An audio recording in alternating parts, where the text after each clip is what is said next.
Hello, guys. How are you guys doing today?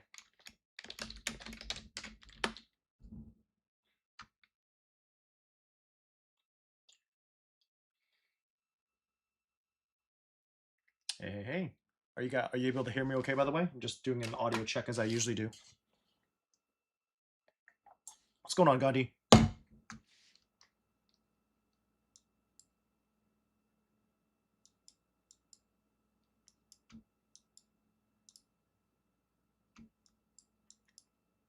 Baljeet. Hey. Great. Excellent. Baljeet, are you still planning to take trades tonight? I know you already got 2 wins on the night. Hey, what's going on, Lil Melty? Garav, how's it going? Robert. Drek, what's going on, man? Rakizi, Johnny, what's going on? Good to see you, gang. Just when you think NQ can't keep pushing, it keeps pushing.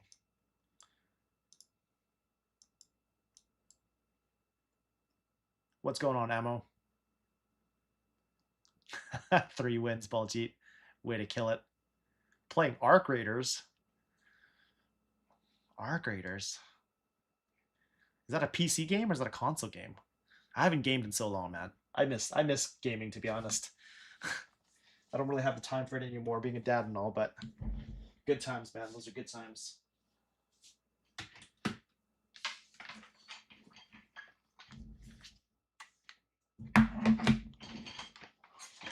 Passed 1 eval yesterday, another today, 6 days each. Got another for Asian session, up 9:30 on long for 7.2 and 7 NQ. Sweet. That's pretty banging. Getting smacked on NQ, almost hit my DLL and made a comeback on this push up, basically break even. Hasn't been my week, but thankfully took a payout. Hey man, that's a win, man. You get a payout. That's pretty banging. You know what? I mean, like I think the way that we look at it is that not every day is gonna be great, and I think that's what's hard about what we do, right? Like you can literally be on a hot streak and then be on the coldest streak possible. So I can't blame you, man. I can't blame you.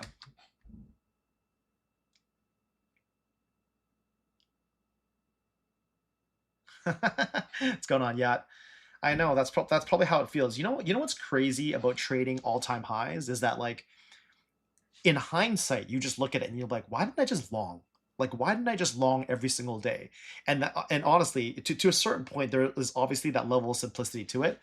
But I think there's always that psychological doubt that we have is like, but how much higher could it go? It has to come down at some point, right? So, I mean, I don't know. I think that's probably a part that makes it really difficult for a lot of us because everyone's just wondering when are we going to finally pull back, right? When are we going to pull back? And I think that is kind of like the difficult part about trading all-time highs. It's tricky, man. It's tricky.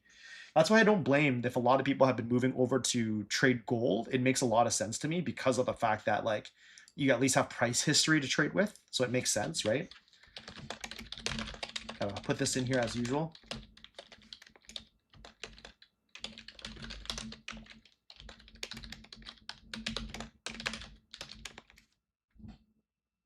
Put that there.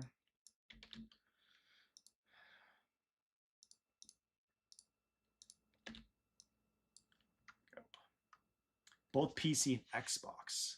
Besides late nights when little dude's sleeping. Yeah. I mean, the last games I played was Call of Duty and Destiny. Those were like the 2 games that I played before I stopped. You got your last winning day on your Lucid Funded. Let's go. I hope that means that you're securing a payout.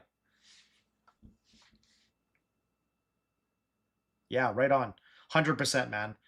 Whatever thought process that we as traders go through when we're on the last day, thinking like, oh, I got a bigger drawdown.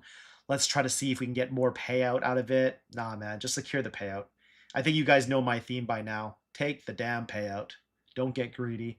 You can always reset that 5-day cycle and start again afterwards with more with that so-called bigger drawdown, right? So, Gandhi, man, that's amazing. I'm so happy to hear that, man. It honestly makes what we're doing that much more worth it. Because if you think about it, we're streaming for 2 hours. Well, sorry, we're as a collective group, we're streaming for 10 hours a day. Sometimes even just having chats on the weekend, pre-market analysis, all that stuff. So we're really happy that the community is able to kind of benefit from it, right? So that's good. Christopher, what's going on? Good, you got a good long. That's good. Awesome. Trend is always friend. Absolutely. I think that that's you guys have heard me talk about it, right? It's like I've been mentioning that if you short, have low expectations. Otherwise, longing is the way to go right now. And then obviously depending on where you are in the intraday session, if you're in the range, you have to manage your expectation as well, right? Because if you're just ranging, then it kind of is what it is. Which unfortunately, like this past week during this week's stream for my period of the session, it's pretty much just been ranging, to be honest. Ranging in a sense where like where price is really just kind of like ebb and flowing in within a parameter of highs and lows, right? So it hasn't been as clean. Like last week we had some clean moves, and most of them were short clean moves, to be honest. But that nevertheless, right? It's important for us to identify that so that we don't do stupid stuff in the market. It's also why I've been so careful, right? Like the amount of times that I've traded my fundeds this week have been actually very little. Like I've been touching it here and there, but most of them I've just been kind of just building evals in the background just because this week hasn't been desirable. And I think that there's actually some very good value for the gang to take away with that. I know that there's always this like obsessiveness to trade your funded every single day, and it's probably driven by things like you got to get your minimum trading day in, or you got to hit your profit targets, like all these little things that kind of make you guys want to do that. Sometimes, and this is probably one of the most underrated skills people who don't trade will never understand. Taking a day off is hard. It's very hard. And so sometimes for people like me who are just addicted to the charts, I scratch my itch by trading the evals. If I know that I shouldn't really be touching it on my funded because maybe price is not looking, as good as I would like it for the types of setups that I like, or maybe just because I might not feel great. Like I said, like I had that tilt moment earlier on in the week. So I'm like, you know what? Maybe it's good to just take a breather, just get some reps in on the evals, and as soon as I'm feeling good, get back to the fundeds again, right? That is a very difficult thing to do, but I'm honestly with all you guys watching, right, and learning to be traders, it's such an important skill to be able to do that because it's very hard. It's very hard, right? So just throwing it out there, man. I think it's super valuable to be able to have that.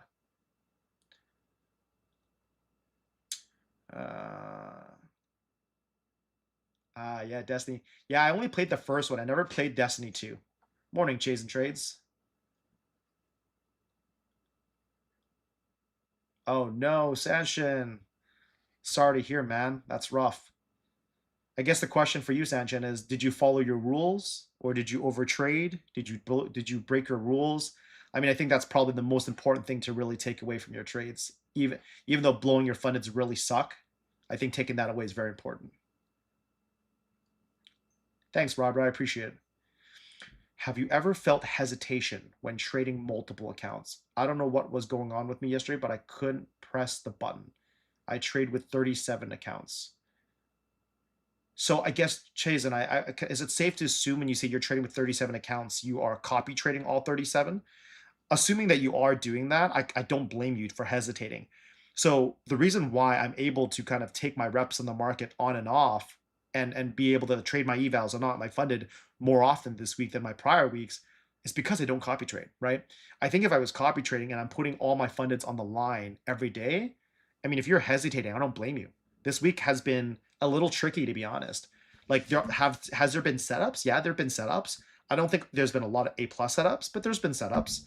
I think there's been a lot of good moves on the market. And for each of us as traders, there might be certain setups that you might consider as your go-to. But for me personally, there's been more moves than there has been trades, specifically for when I've been trading, right? So I think in that sense, like I don't blame you for hesitating. I know, wicked. We talked about that. We talked about that on the stream this week, right? Gold has been that was a very key spot for us. Like I said, I'm bearish, man. I'm bearish on gold. Let's take a look here.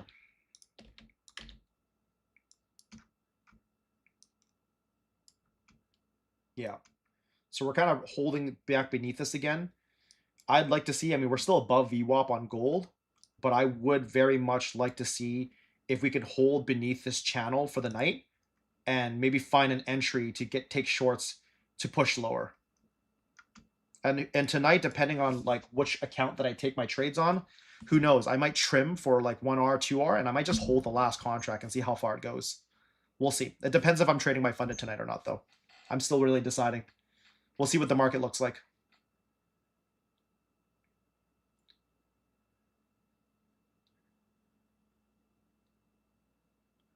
Man, that's so great to hear, LMLT. I'm glad the community has been able to offer you some support and consistency for yourself.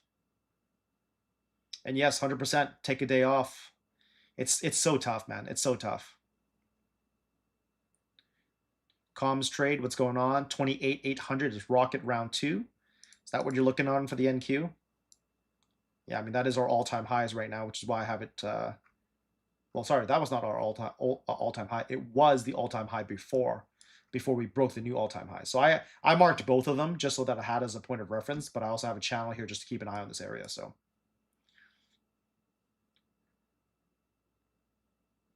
trading charts is the new game. It really is, man. I've taken all my hotkeys and skill sets of typing with my keyboard and all that onto the trading world. Yeah, Chase, and if you're copy trading, then I don't blame you for hesitating, man.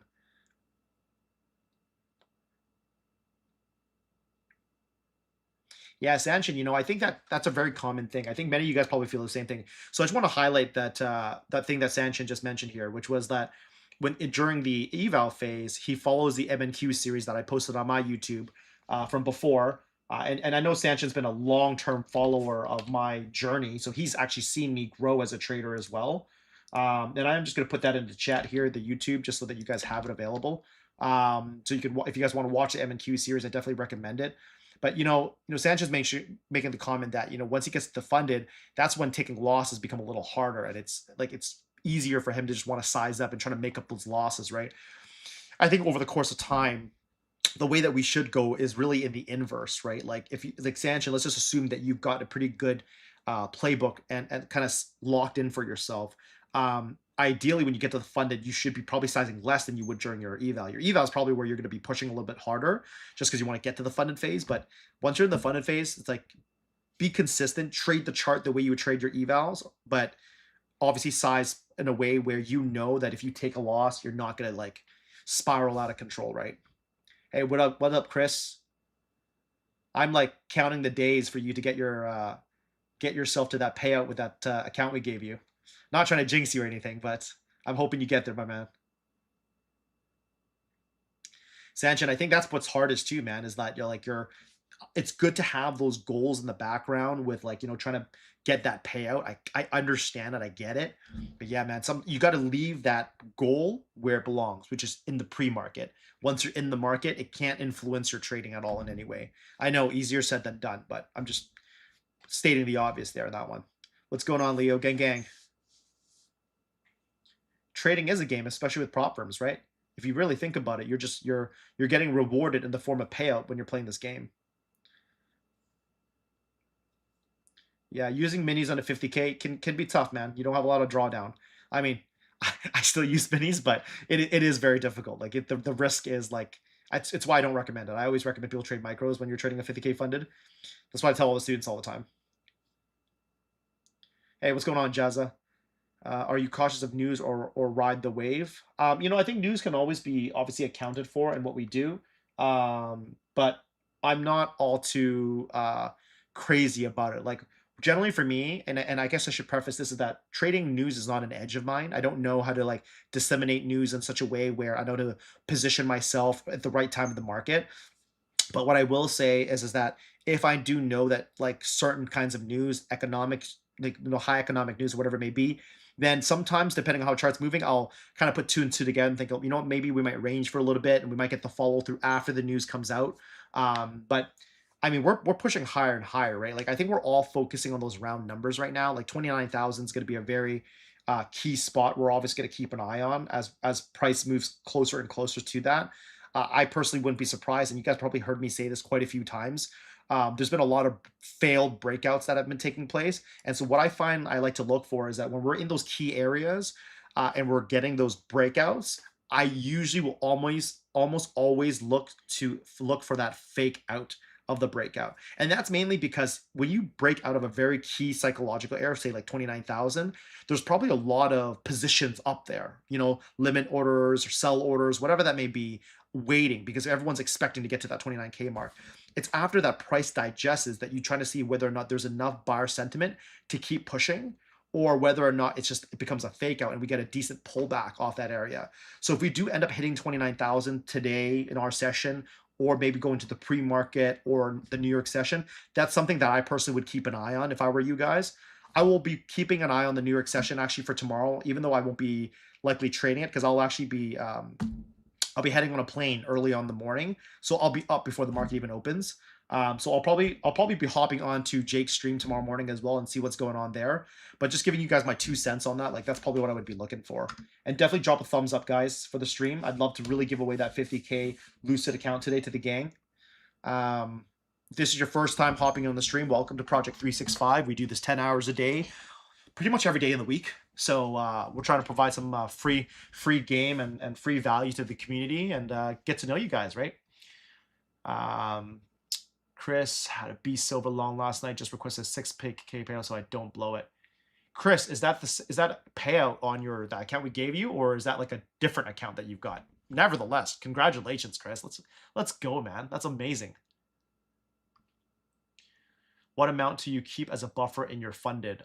So Johnny, although take this for what you can, I don't always advise this for people. I actually don't leave a buffer. I take everything that I possibly can out of it. Now, as I say that, I should maybe say that the buffer that I would leave is the original that you would have as a drawdown. So what I mean by that is that let's just say you have a 50K account and you're in your funded, and let's just say you make it to about $3,000 in profitability. At this point in time, assuming that the problem allows you to take 50%, you normally think, okay, I'll take $1,500. I think the best happy medium is to take that 1,000 and leave the 2,000 there because that's the original drawdown of the account. So that at least that way you still have that. But I would still take 1,000. I think some people would like look at that situation and be like, oh, I want to keep building the buffer before I take so that I can take the max payout. Look, don't be obsessed with the max payout because tomorrow is not certain. You know how there's the idea of like live your life every day like it's your last because you don't know if tomorrow is your last. When it comes to trading, that's exactly what it is. You don't know if tomorrow's your last trading day. Like that account might be gone. So take your payout and then be able to live to fight another day with whatever's remaining in your funded. So generally, I would say whatever the original drawdown of that account was to start with, that would probably be a good buffer to kind of keep in place if there was a buffer to be kept. That would be my 2 cents on that.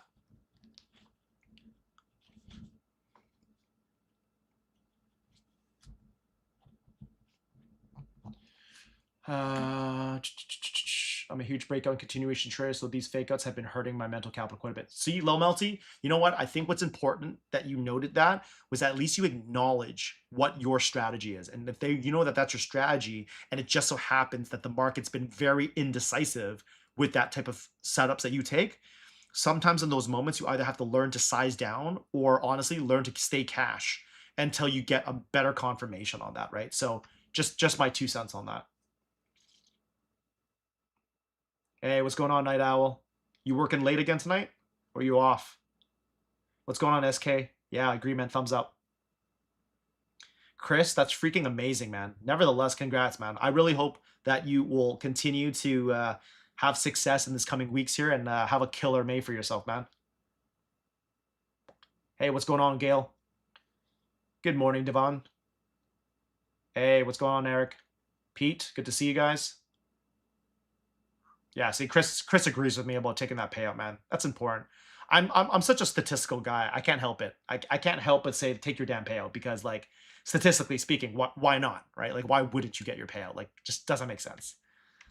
I like the idea of doubling the drawdown and taking everything above that amount. I hate starting with my back against the wall just in case of one of those days. Yeah, man. Like, I think all of us are gonna have like our nuances of what makes us comfortable. So obviously everyone will share their own opinion, but I think many of you guys agree that like taking a payout of some sort is important because you don't know if it's going to be your last. So I think it seems like we're all kind of on common ground there. How much of a buffer? Obviously, that's going to be everyone's going to be a little bit different in that regard. But even with the take profit trader accounts, right?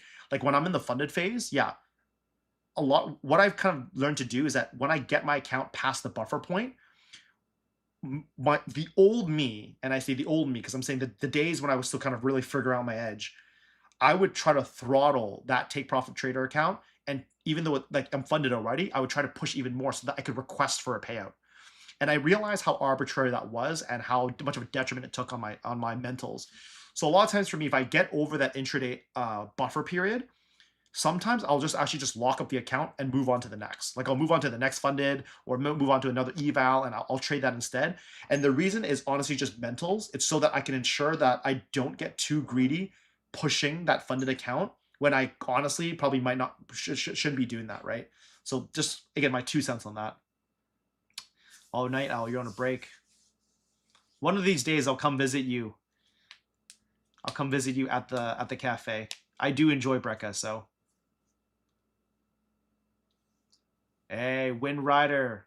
Oh, a fellow Vancouverite. What's going on, man? Good to see you. Sandbags. Yeah, hit the like button, gang. Hit the like button. Want to know something funny? I've been getting hammered in prop firm for a while ago. I opened a cash account with a broker, and guess what? Overtrading FOMO is gone. Hey, man, like if you found that that's been helpful, that's amazing. And you know what? There is a fact to that, right? So I am going to touch on this topic right now with the gang, and then I'll hop into the trade review more later on. But prop firm psychology, okay? I want you guys to think about it this way. I'm going to give you the business perspective to this, and I'm going to give you the trading perspective to this. In the end of the day, a prop firm is a business. Whether you like it or not, they obviously require you to reset your accounts, buy accounts. That's where the revenue comes from so that they can then pay out those who are super successful at trading, right? Now, with that note in mind, all the rules, minimum trading days, consistency, daily loss limits, all of those things that exist, those are targets. And to a certain point, they're good conditioning methods to build a consistent trader. However, all those rules end up becoming noise. And when that noise becomes distracting, and it will then cause you to do a lot of different things, that's going to hurt you as a trader. And so all the things like, tilting because you're so close to a payout or so close to blowing up your account, all these different things, they're all considered noise. And I always say arbitrary rules, right? Arbitrary targets, arbitrary numbers. My students hear me say this a lot because these arbitrary things, although can work in your favor to build discipline, more often than not, for most traders who are trading on prop, it becomes their kryptonite. It's the thing that causes them to do all the wrong things on the market. So I think, when I see Eric comment about like going cash has helped him stop from overtrading and FOMOing, it's probably because for him or her, in their position, they're feeling like, hey, you know what? I can't afford to lose this. This isn't about losing and resetting a prop count. I have to reset my own personal capital. So it's just a very different spot, right? So as a trader, I think you almost kind of have to be able to understand the rules of the game and ensure that you can play the game in the way that you could see best so that you can win, right? Because otherwise, if you get so distracted by all that other stuff, it's just going to send you down a spiral. And that's honestly more often than not where the pains come in. That's why I believe that when you're developing like a playbook or anything like that, it's important for you to understand what your ticks are so that you can build things around that and prevent yourself from doing that stupid stuff on the market, if that makes sense. Anyways, I think that's a very passionate topic that I talk about because I'm a big advocate of trading props because I just think it's a no-brainer. But I also understand why it becomes so detrimental for traders because of all the rules. But I would like to believe that more than 90% of you guys out there are not going to want to go self-funded because you're probably not in a position cash-wise to do that. Because again, in the end of the day, funding a self-funded with $2,000, for example, I mean, that's rent, that's a car payment, that's mortgage, right? And when you think about 2,000 that you can buy like 20 evals account with that, well, then it just becomes a little bit that much even harder, right? So it's like blow $2,000 potentially within a few weeks of trading, or be disciplined enough, trade those 20 evals over the course of 1 month, 2 month, 3 month. So in theory, you almost kind of last a little longer in the game. And the hopes is that obviously you build reps and discipline while you're trading those longer periods and gives you the ability to actually find your edge on the market so that you can get those payouts later on. So anyways, that's my ramble on that topic, but hopefully that helps, man.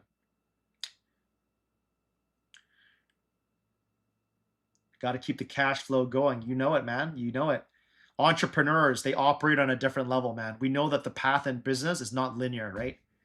There's going to be good days and bad days.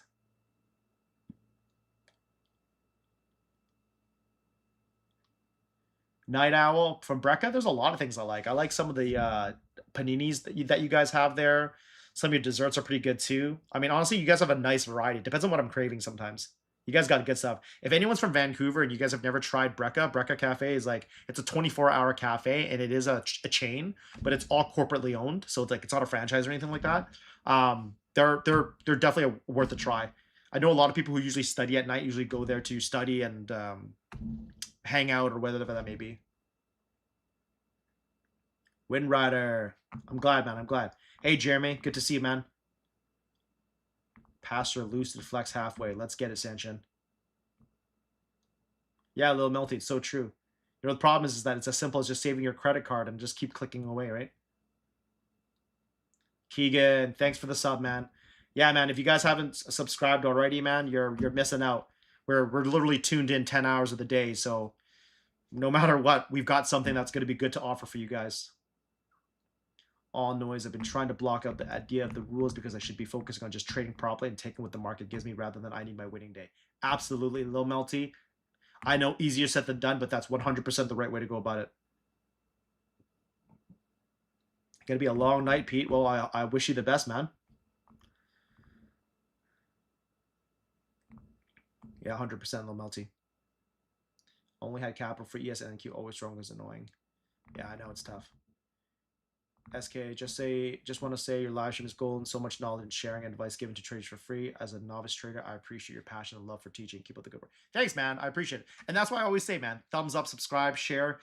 Honestly, like it makes it so more worth it if you guys can like spread the word and let the gang know. Like if you got friends, family, people who might not want to learn trading from you for any pride reasons, tell them to hop on, right? Ask questions. We're here. We're here to provide guides. We're here to provide thought points, and hopefully that gets traders that much closer to either getting started or helping you refine and figure out what your edge is on the market. Jay Measy, yeah, 100%. Statistically, man, prop firms just make sense, but not everyone can play by those rules, and those rules sometimes can really hurt us, right? So yeah, I am Eric. You do you, man. You stick to that. Honestly, I don't recommend anyone change up things if it's working for you. Like, why change what's not broken, right? I'm just like Chris. I'm only self-funded on options as well. Futures, I'm always on prop, but options is where I will trade self-funded if I were to. Yeah, well, I mean, that's the reason why, Jimmy, to your point, you said people probably love the FOMC days. I mean, that's the reason why some prop firms allow for you to trade news is because they know most people will degen the crap out of their accounts, right? Would I ever start my own prop firm? I would never go down that path. I don't know how to say this without like disrespecting the game of prop firms because I do love everything they offer. But just put it this way. For my values, I'm all about helping people. Corporate job, business entrepreneurship, day trading, everything I do is about how do I nurture the talent and help them achieve whatever level of success they consider as success over the course of time. Could I do that as a prop firm owner? I don't think I'm really doing the same thing. Hopefully you can understand what I'm saying by that, right? Like I'd much rather be like if I was like on a prop firm as like a host, that's a different story. It's kind of like what I'm doing now. Like being on the Rate Trades network and hosting you guys, 100%. I'm down for that, right? But I don't think I would ever really own my own prop firm. Again, I think you guys know by now, I don't do this for the money. I enjoy it. Don't get me wrong. Making money is amazing. It buys you freedom. It does a lot of the things that we love, but that's not why I do this. Like the reality is I don't have to stream with you guys. I could turn this all off. I don't even have to take on students. I could just trade within my household. I don't have to talk to a soul. But the reason why I enjoy doing what I do in life in general is the connection, the relationship building. It's the lifting as we grow, right? So as I kind of climb the ladder, so to speak, of life, I could take people along with me along the way, right? Like that's why I do what I do.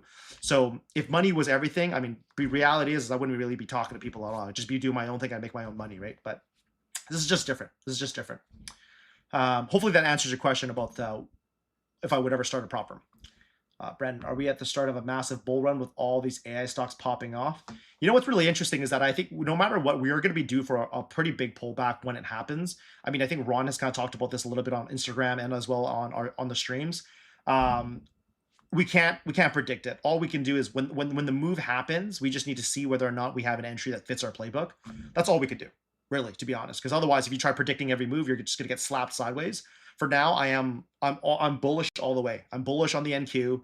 I look for long trades. If I'm shorting, I'm looking for small moves, right? Just gotta take my piece of the market and move on. That's kind of my perspective right now. Um, Lucid Max, Chris. So basically, once you move live with them or you reach their payout cap, you will get an invitation from them inviting you to be part of Lucid Max. That's essentially what happened for me, which I have 3 accounts passed already. I have 2 more to go. All the memory companies had earnings last week and popped off. Yeah. Yeah, 100%. Any tips on how to adjust to market conditions? I feel like market's been straight vertical, but sometimes I struggle when conditions shift and I don't prepare properly. I think this is why that framework is so important, gang. Jeremy asked a really great question there. And I think a lot of people, I actually had a few people reach out to me just in the past week here asking me that exact same question, right? Um, I think that, like, again, all we can do is when we have a playbook, we have a playbook for understanding how do we take our long trades, how we take our short trades on the market, expectations, what does that look like for us, right? And basically be able to just take the trade on the chart. And I know that for a lot of us, we're like, but I don't want to take longs. I feel like at any point this thing could turn against me. I think we're taking it too personal. The chart does what the chart does. You know, you either play the higher lows on the structure and keep going at this, or you stand on the sideline and watch us run right by us, right?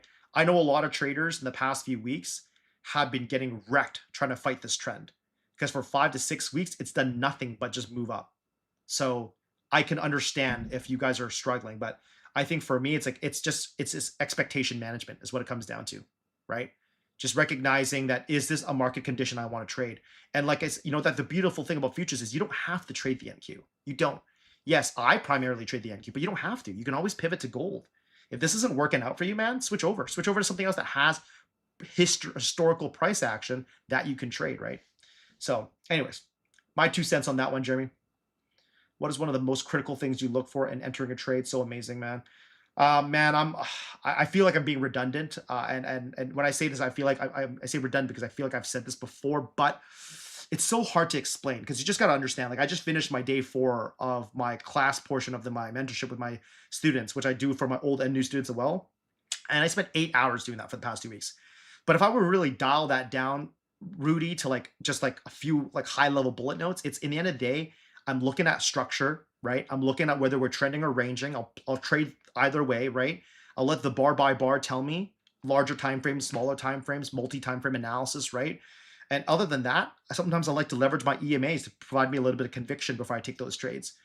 But all in all, that's like me really like kind of skimming through all of that, if that makes sense. Have I ever full ported CPI? Hell yeah, absolutely, on Apex. Because back in the day when I used to trade Apex, I mean, I passed accounts just by doing that, right? Just for shits. Would I ever do that on a funded? Never. I will never trade CPI on a funded. That's just not something I would ever do. Again, the way that you should be treating your funded and your personal capital should be as if you could replicate it over and over again. So unless for some odd reason you're telling me right now that you could replicate a high success rate full porting CPI, then power to you. But I definitely have no edge in doing that, so I would never do that.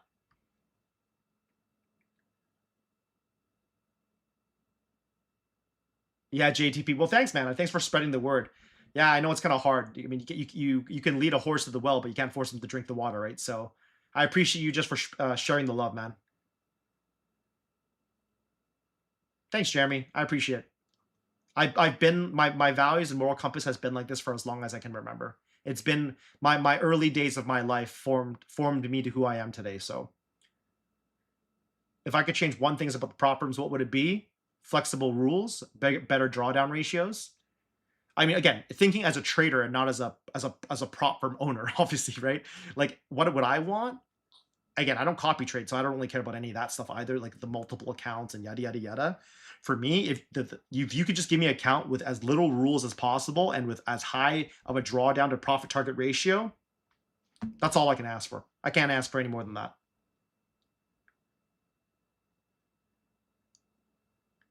Yeah, that squeeze on the NQ locked in another 20 points. Nice job, Baljeet. Way to go. I know. So Baljeet's one of my students as well, and you know what's one of the things she has said actually to me in our past five conversations is sometimes hopping on stream for her is just helpful because like the narrative of my conversation kind of keeps her grounded so that she doesn't have the tendencies to want to click buy or sell prematurely. So I'm glad it's been very helping you, Baljeet, and honestly, congratulations. She just came out of actually a very one of her strongest months last month. So and she's actually recently started sizing up as well, going from 3 micros to trading with 6 micros. So anyways, Bulgy, we're gonna have highs and lows all the time, just like the market. But just really shout out to you, man. Nice work. Playing the reaction off psych levels make it easy, either break or hold. Yeah, man. If you guys remember what I said or yesterday in my some of my previous streams, yes, the last stream that I had with you guys, I was talking about scalping strategies, and that's essentially what it is. I wait for those very key areas on a chart, and when I see that price has hesitation there, I'm open to scalping like a 1R or even a 2R based on the risk to reward ratio. And so those kind of scalp trades are very different from my usual enter, hold, and watch the price move. But that type of scalping stuff, though, like it does work. Like technically speaking, I may have only taken two yesterday, which one was a loss and one was a win. The loss was because I took it way too late. But you saw me take the one that was right on time and I hit my target. Technically speaking, if I would have done that 3 times, that would have been 3 wins back to back scalping. Again, not a professional scalper here. I want to preface that, but I'm just saying that it's been very helpful.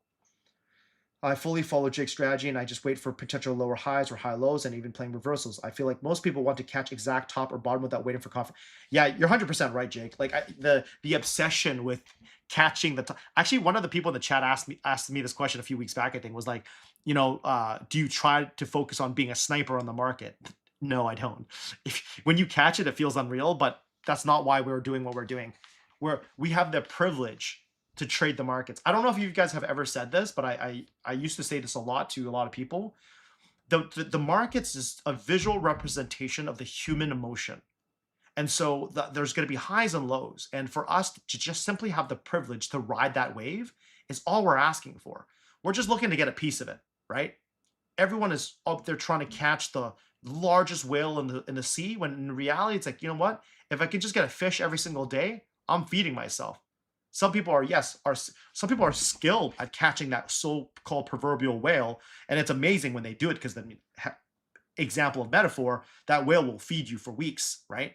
Same thing in trading. If you can catch a massive trade, yes, you feel amazing when you do that, but it's not a necessity to be successful. So I think for many of you guys as traders, take it for what you will, right? You want to be a scalper, scalp. You want to be a long-term 5R, 10R multiple trader, be that. Maybe you find a happy medium in between. Could be anything you want. Whatever it is, though, it will be helpful for you nevertheless. Waiting for that London retracement to go long. Yeah, I think that's a good idea. Rejoin your class. Do we need to be ready to join? Yeah, Rudy, I think I don't know. I can't remember how many streams you've been on because I've seen your name before. I'll shoot you my Instagram. You could just DM me. You can kind of reach out to me there. It's probably the easiest way. I try not to spend too much time talking about on stream, so I'll leave that there for you, Rudy. Long NQ, nice. I think you need order flow for sniping entries, but candlestick wise, not worth trying to do all that. Yeah, you're 100% right, man. Hey, Chris. Hopefully you enjoyed Trattoria. Yeah, that 1,000-layer lasagna Trattoria is like banging, man. That thing's so good. Whenever it's a Pasta Tuesday, my wife and I will take a look. We might sometime make a trek over there. Good morning, Con. Good morning, Con. What's going on, man? What's gold doing, by the way? Yeah, gold's doing gold things. We're at 101 thumbs up, guys, on the stream. There's about double of you guys. Let's get to 200 thumbs up. The faster you guys can get that, the faster that I can do a giveaway. And who knows? When we get to those thumbs up faster, it might encourage me to even do another giveaway on top of that, right? So drop those likes, guys. Drop those likes. Oh yeah, Christopher. They're tiramisu. Did you record them making it? It's a pretty cool experience when they make the tiramisu in front of you at the table side. It's pretty cool. Pretty cool. Okay. Anyways, I'm gonna kind of hop into the charts now and talk a little bit more on the overall chart. Let's talk about the NQ first, and we'll talk about gold next. So what did we see from last night? Let's talk about that. Okay. So last night, as you can see, over our course of our stream, we pretty much, this was the course of our stream right here. From here all the way to here, which if you think about it, we pretty much went nowhere. We ranged for a majority of our 2 hour stream. The big move happened after London opened. And then after we had our 1 hour digestion of London, we had a really nice rejection of that area. And if you guys remember from yesterday's stream, I had highlighted the spot for us to really pay attention to. So you could have scalped the short here 3 times, or you could have taken the longer hold trade, which you could have shorted that all the way down to VWAP, right? Which offered great opportunity for us. Obviously, depending on where your entry point was, but 60 to 80 points, I think would have been very reasonable at that, right? And then this channel that we had drawn as well, you remember, if you guys remember me talking about this yesterday, it was a very strong support, and it continued to play that support before we had catapulted upwards. You can see here later on, even as we retraced back down on the NQ, we actually held on to the spot again. And surprise, surprise, we came into New York. What did we do? We did the same thing. We held above this channel area, right? And from here on out, we basically kind of had a big push up move to the upside, breaking the all-time highs and setting the new all-time high on the NQ at 28,943. From there, we had a very similar, and you guys are probably getting used to seeing the setup now, to be honest, because we've been having a lot of these over the New York sessions, is that when we locked in that potential lower high, that gave us a nice, very clean move down, and it pushed us all the way down here to this 28,662 spot. Now you can see here that we did end up pushing a little bit lower later on, as we had a nice rejection of the VWAP with the New York opening print here as well to give us that short trade down. But again, we had a few moments in time in the New York session that offer really great setups for us. But other than that, that was pretty much it. Coming into the current New York session, we gapped down, but guess what? We gapped down at the exact spot, right? We held basically the New York low. And now you guys remember, I've been saying this. I'll keep saying this every session until I can beat it into your guys' head, right? The prior session tells us a story of what we should be doing when we look at the future session. So as we're in the Asia session, that New York low became very important to us. And you can see here, we ended up pushing back up. We retested that same 28,662, that spot I literally just talked about over here. We tested that for a push down for a pullback, and then we held the level before we pushed all the way up. So again, there are those out there, whether you caught the level bounce, whether you caught the break and retest, as you can see here, that same channel that we drew yesterday at 28,701 to 694, we held that as a support as well as we continue to move further up. And now over the course of this session, until we just recently pumped up, this channel spot is that same spot we talked about during yesterday's session, where now we're coming back and we're holding. So this is now we're conducting this break and retest here, where we're going to see if we can hold that high area and see if we can continue moving higher towards the 28,874 level. So that's the NQ kind of breakdown right now. What I'm looking for at this point in time is I'm looking for us to hold this 28,800 spot for longs and push ourselves up towards the level, or maybe even to all-time highs. We're very unlikely to get that during our stream. It's probably going to happen after it, to be honest, but I'll be looking for that. In terms of short trades, I'll be open to, scalping maybe some opportunities up here at these key areas of interest area if we get the right setup for it. Otherwise, I mean, if we short, I'd have to really get some good candle confirmation in order for me to want to short. Otherwise, I have no interest in shorting gold. I'm down to scalp gold shorts, but I'm not looking to hold long-term short gold trades, right? And again, maybe after London open, we might be presented with better opportunities to do that. But for now, I'm not looking for that, okay? I'm just going to read through the chat quickly before I hop on to conduct a gold review, okay? Nice.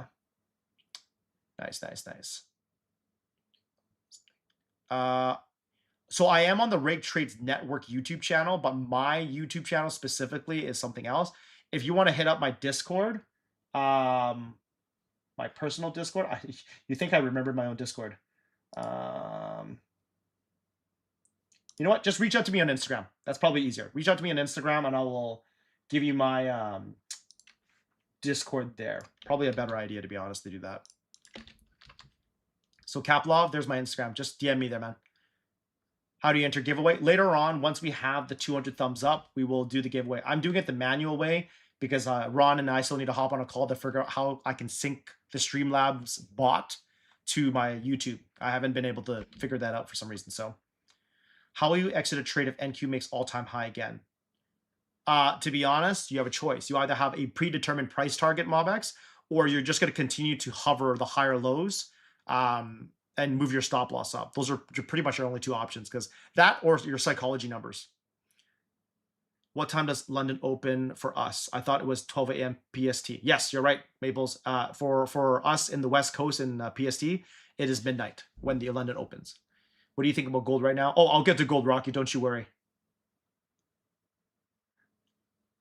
Honestly, even if I want, like, I have students that are ICT style traders, but I don't know like the terminologies. Like, I don't know how to reference them. So even honestly, even if you wanted me to try right now, I wouldn't be able to.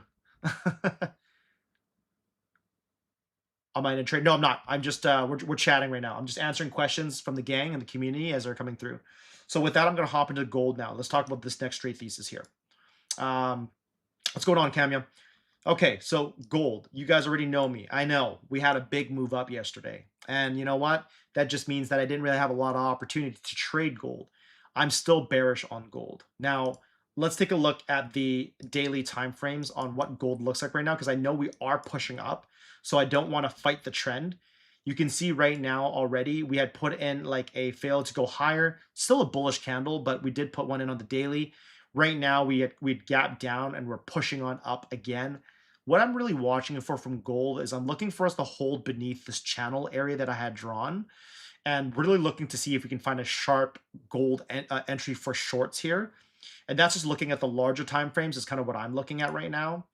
Going on to the hourly time frame, and I'm just going to delete this so that you guys can see this a little bit more clearly. Right now, you can see here we're holding essentially this last high session. So if you were to look at this as kind of like a head and shoulders, that's kind of like what I'm looking for us to hold. And if we can get a breakdown here, that'd be amazing. Obviously, we're unlikely to get a breakdown here right now, but if we manage to hold and start moving down beneath, going into the New York session, if we can break the head and shoulder neckline, I'd be open to shorts much further on to see how long we can hold on to that trade. Okay. So now coming into this is that channel that I talked about. You can see here that we've just been ranging back and forth. So again, great opportunity here. That 47.18 area of interest that I have marked alongside with the channel above us, we could have literally just scalped the living crap out of this back and forth, right? And again, managing expectations of how much of that move you would want to catch, that's completely up to you. But there's a lot of that we could have taken advantage of on gold. But that's kind of my quick breakdown on that.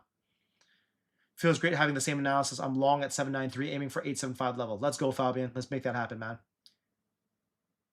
Man, you're the real guy. I'm really cool and chill listening to you. Oh, thanks, man. I appreciate it, dude.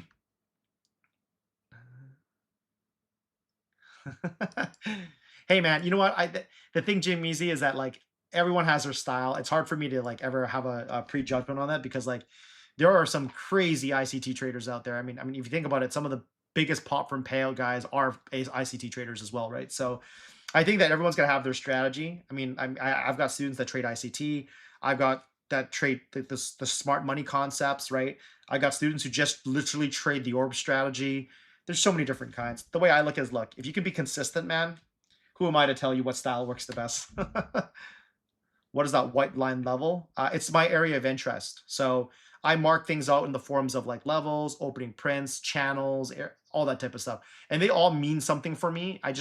It looks very messy to people who don't obviously know what they are. But for me, it's kind of like, it's my own little system that I've created for myself. So I look for that when I'm trading.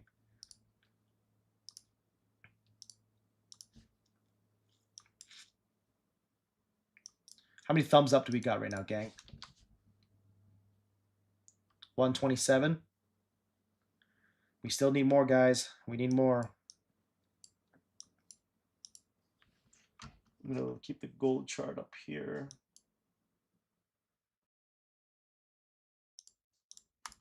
Put an alert there, just so I can watch gold in case. And I'll watch the NQ over here.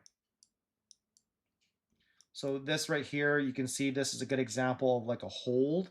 But do you remember I told you guys about like the fake outs? This is why like this has been happening a lot. Like you'll get this breakout, you'll hold, and then you get like no follow through. This seems to be happening a lot this week, maybe even last week. So I think it was Lil Melty that made the comment about he's a breakout trader. That's why it's so tough right now, man.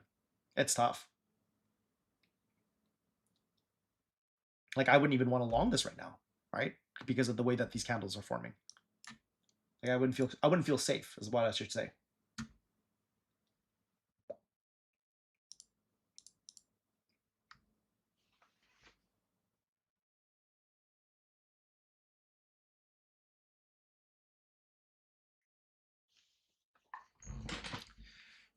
Anyways, that's kind of my like quick rundown on that.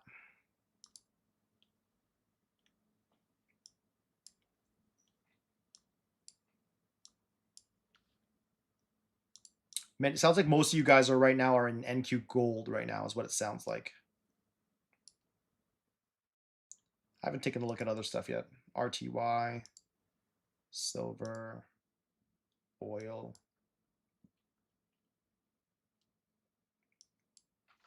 As we talk about, right? If oil does break beneath, I wouldn't be surprised if we get a nice breakout on the NQ. Because NQ tends to be the inverse of it, right?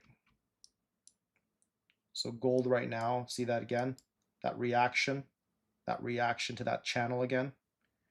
This is where you have opportunities, right? Where if you really wanted to try scalping this stuff, I'm a little late already because the move has kind of started already, but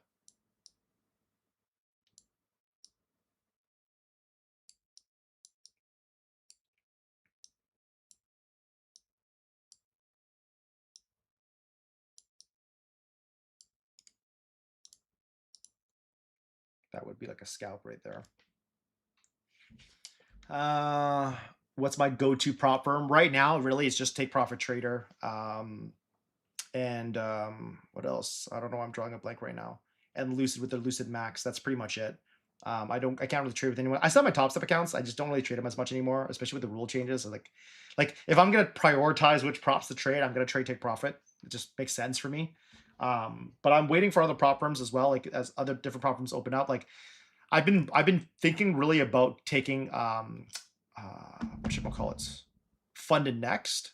So that might be something I might kind of dabble in next, since that's a prop firm that I haven't capped out with and I haven't started with trading yet. So I might dabble on over there. But yeah, we'll see. Yeah, Robert, 100%. These are stuff that's good to note for yourself, right? So when you recognize them, you kind of know what to look for. Prop shop trader. I don't even know what that is. No, I have not. There's a lot of different prop firms out there. The only reason why I haven't signed up with all of them is because like if you think about it, I'm giving my information to each of these prop firms, right? So I don't know which of these prop firms are still going to even be alive later on. So generally when I trade props, I'll trade with props that I feel are reputable and ones that I'm willing to advocate for, right? So if you like take a look at the banner above, right? Every name that is scrolling through the top there, other than funded next for me, I've traded with all of them. And I can say with confidence that they pay out, they're reputable, they've done well, the rules are, they all have gotten their like specific specs and edge. But like majority of the props that are streaming above us right there, I've capped out with most of those prop firms. So I can't even trade with them anymore because of that. And to be honest, even Lucid Max, we'll see what they do about it. Because I know they invited me to Lucid Max, but I don't even know if they're gonna even allow me to trade live, because technically speaking, it wasn't really much of an option last time. So we'll see. I mean, let me take a look at my Lucid right now. My Lucid Live is still pending right now. So, and I haven't gotten an email from them either. So yeah, I'm not really too sure what's going to go on with that. Give me a second here. I'm just looking at my Lucid dashboard right now. Give me a second.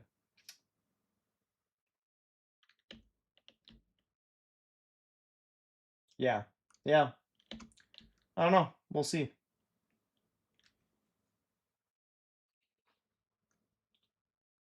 I've got two 50K Lucid Maxes. Technically, I've hit all the targets on them. They just need to get activated now. And I have 125K Lucid Max live pending. And then I have another Lucid Max 150K that I'm just working on right now. Sorry, just catching up with the chat here again.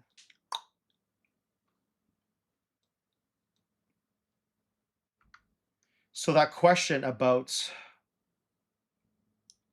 the breakout. So again, this is very subjective to obviously different people, but you can see that price held it. But in terms of candle confirmation, I guess it really comes down to what you're looking for. Now, again, there's a very plausibility that we would have just taken this already, and if it failed us, then it failed us, right? Like right now, it looks like we're trying to hold again. So this is where, like, if you want to take a risk, you could. Like, you just have to manage your risk, right? So let's just say 20 points for what? 20 points. If this were a long like this right now, for example, we'll take if we were to take a long right here, which honestly is not probably the greatest idea. I'll probably have to wait. This just doesn't make sense.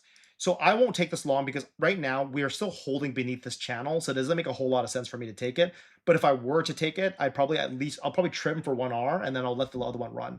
But as of right now, you can see here that every candle, even though, yeah, we pushed above it, we're closing beneath this channel. So I personally don't feel comfortable taking anything on this right now. So if it moves without me, then it moves without me. I just bought a 25K fund index. They are pretty good and reasonable. Awesome, man. Ali, what's going on? Do I do long-term stock investing? Yeah, but I'm nothing spectacular. Usually for long-term investing, I'll have like 99% of it is just like your usual blue chips and whatever, right? And then I'll have that one, I don't want to call it a gamble, but one more speculative investment, right? For me, when I trade, when I'm investing long-term, I'm not swing trading for like a week. Ooh, gold is touching the high. Just got the alert. I'm not looking to, you know, use that money within the year or two. Like anyway, long term, I hope that I never have to touch it. Like I hope honestly that money just goes directly to my kids when I pass when I'm old, because I have no intention of touching my long term investment portfolio, like ever. Instead of an eval, you get funded for each milestone on the way to live. Oh, that's pretty cool. Hey, what's up, Moneybag? Big boy, I am absolutely gonna try to join the Tradeify Cup. I'm pretty sure they're gonna deny me, but I will try anyways. That'll be fun. That'll be fun. Do you guys actually know who the outlaws are, by the way? I'm curious. With FN, they charge 3.5 fees on all withdrawals. Not sure why. Anyone know? After 80% split and 3.5, we only get 76.5. Oh, interesting. I did not know that. You've been holding since 633. 633 for NQ? 633. Nice. That's a solid hold, brother. Good for you, man. Hopefully you're, I don't know if you're trimming anything or not, but afternoon, homie. These markets seem slow, but they're normal again. Yay, slow and steady. Yeah, I know there's, but you know what? I don't mind slow. Slow actually doesn't bother me. It's actually more the choppiness, fake outs, no follow throughs. I find like those are a little bit more frustrating. Slow price action, I'm all for that, man. I'm all for that. I'm not in gold. I was actually, John, I don't know when you hopped on the stream. I was actually referring to a scalp trade setup that I would have taken at the time. So I was just kind of demonstrating with the forecaster. How many thumbs up we got? 144. We got about 56 more thumbs up to go before we do the giveaway, gang. How old are your kids? I got my little dude about to be 5. Oh man, that's amazing. My kid's 6. I got a 6-year-old and I got a 3-year-old. Caught long scalp on MGC. Was confused a bit on that short stab. On my short stab, the one that I talked about earlier. I don't know when you hopped on the stream, but I was referring to it as just a scalp. Again, I mentioned that at that time I had already kind of missed the best spot for that, but that would have been more of like a scalp trade. I was referencing the fact that the scalping strategy that I've been kind of playing around with was taking quick moves in and out during key areas on the chart.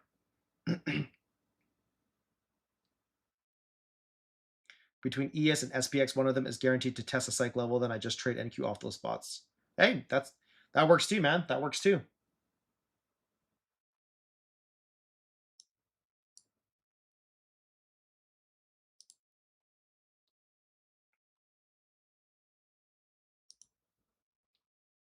Yes, yes, yes.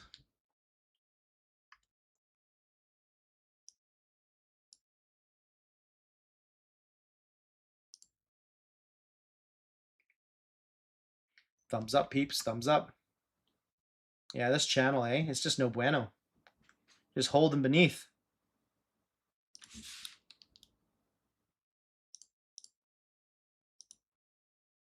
Take a quick stab at shorts. Dare I do that? Why not?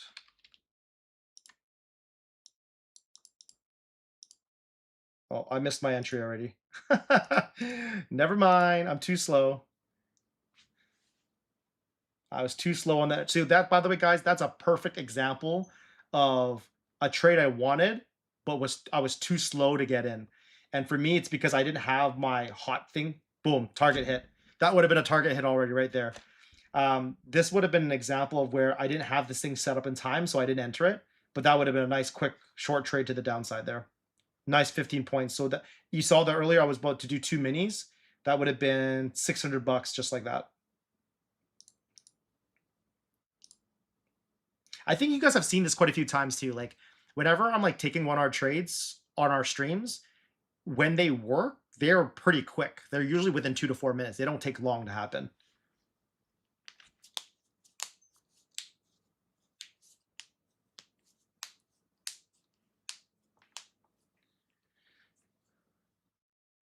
Yeah. In terms of outlaws, I will tell you right now, the outlaws are some of the big time traders that are out in the space. I'll leave it at that. I would love to compete, but I don't know. I think they're probably going to deny me. I've actually told all my students to join. I was like, please, on behalf of me, rep, please get in on that competition. Is this a news candle? I don't think so. I think it's just price action.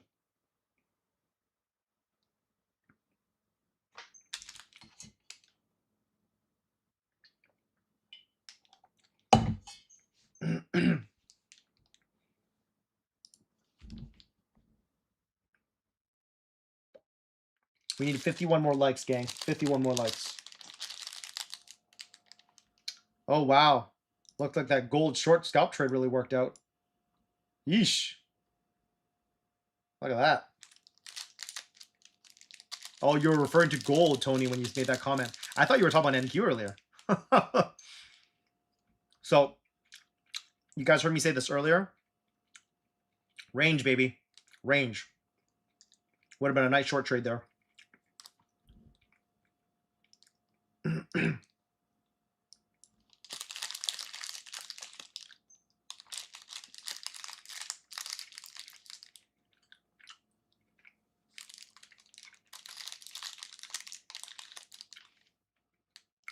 Let's see how this 5-minute candle closes.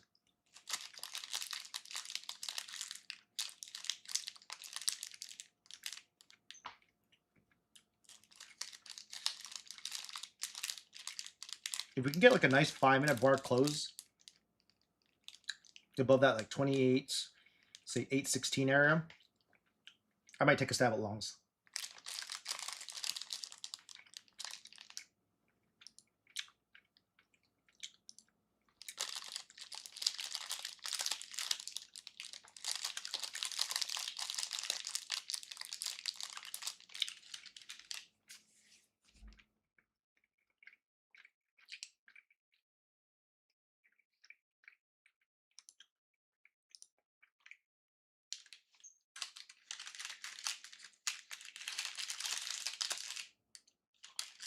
Baljeet, I just saw your post. That's killer, man. You had a $1,300 day. Right on.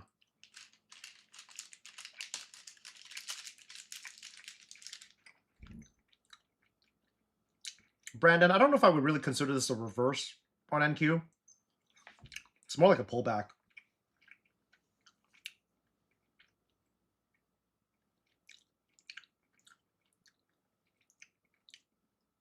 I like this 5-minute close. Close above 816.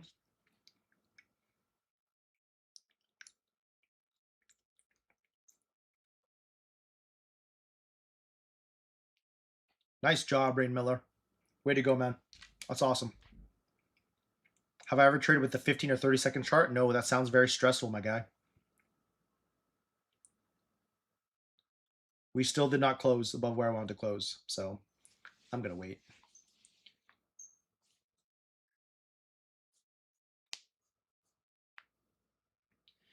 You know what it is though, Brandon, to your point? What it is that like because it's such low volume, when you do get volume, it's gonna move a lot, right? So you just kind of just take it for what that is. That's what the slower sessions are prone to have.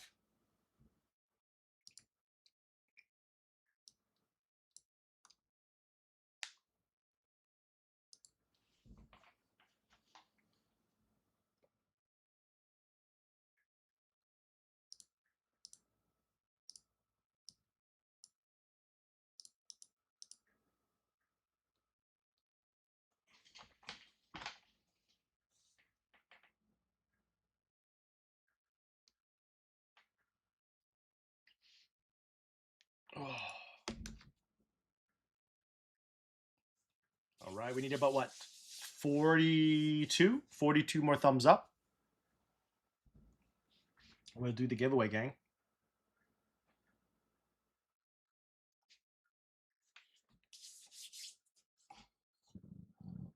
You got greedy, holding a short from 820.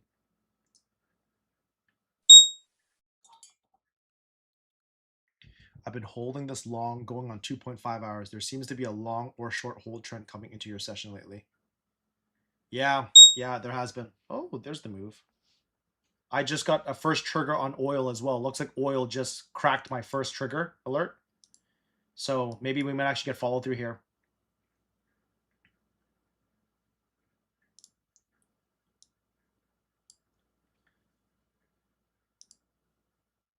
Yeah, oil's coming down.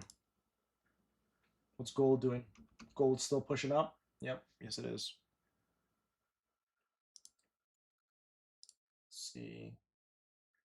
Let's take a look at the NQ on the FF indicator. Let's see what we're doing here. Oh. What sessions have you had most success is in to build a buffer once you pass the TPT account? Honestly, for TPT, I like trading the Asia session the most. I like trading Asia the most, or London. For London, I like to trade basically the hour after London opens. Again, that's very late for me, so I don't get to trade that often. But that's what I usually would do. New York's too aggressive, man. Like you could still trade New York, um, but as you know, with intraday trailing, they can really screw you pretty damn fast.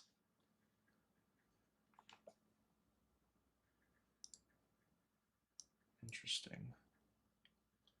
Interesting. Gold. Gold looks like it's trying to pull down, man. That range is like AIDS. Look at it. Like just that channel. Crazy. This is just like scalp central here, right here, man. Is what I'm talking about. Hey, what's going on, Ron? What's going on, man? What's going on?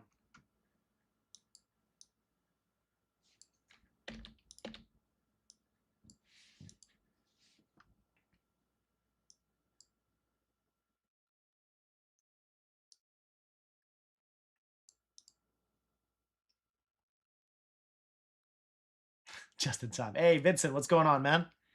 My night owl number 2.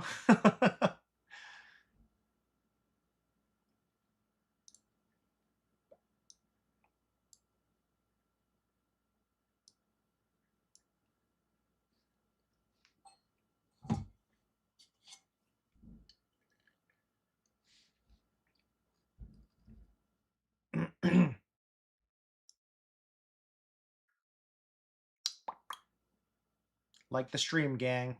Are you in the longs? What's your entry, Vincent?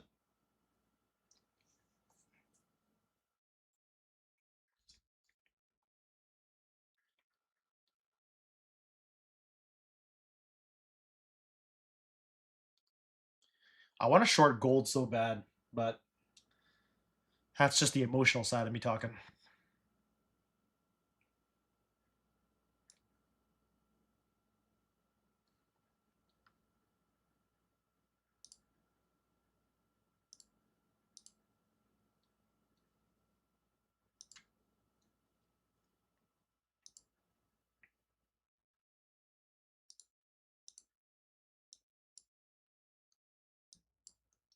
I like that 5-minute close.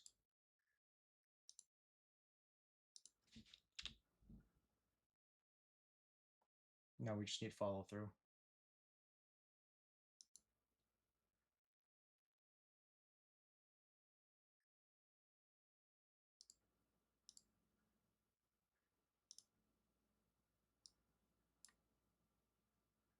You're in at 8:06.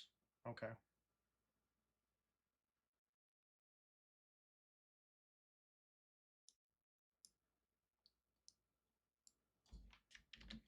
Let's take a stab at longs, gang.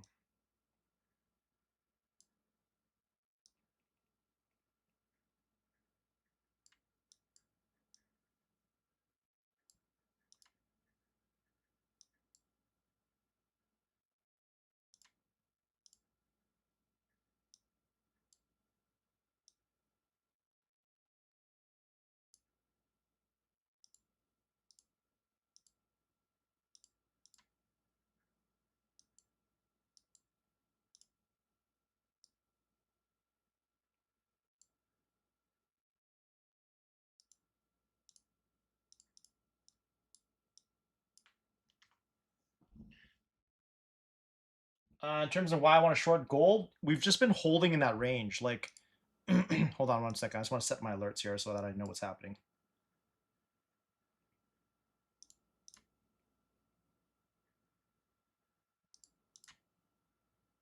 Okay.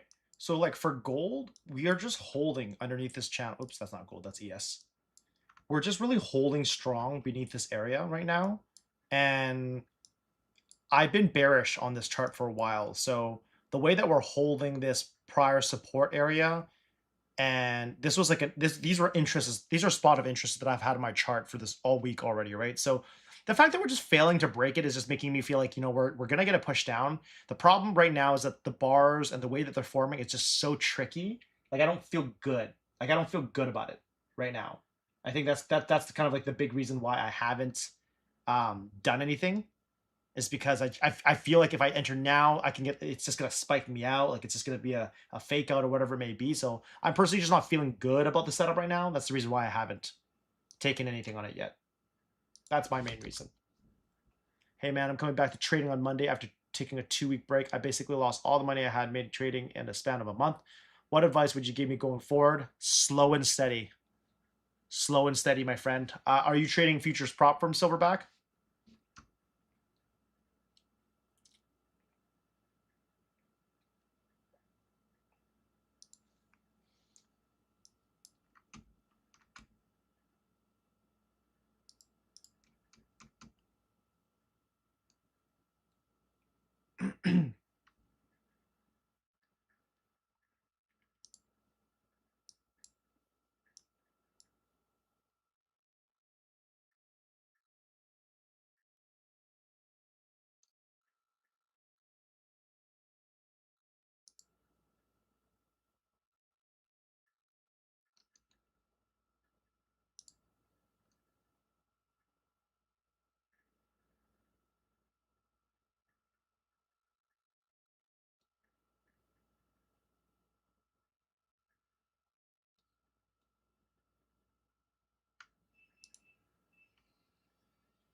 Hey, good morning. Good morning, Thomas.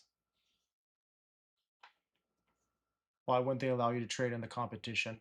So I'm in like a weird spot because when I maxed out with Tradeify last year, for those who don't understand what that means, it means I've hit their max payout cap.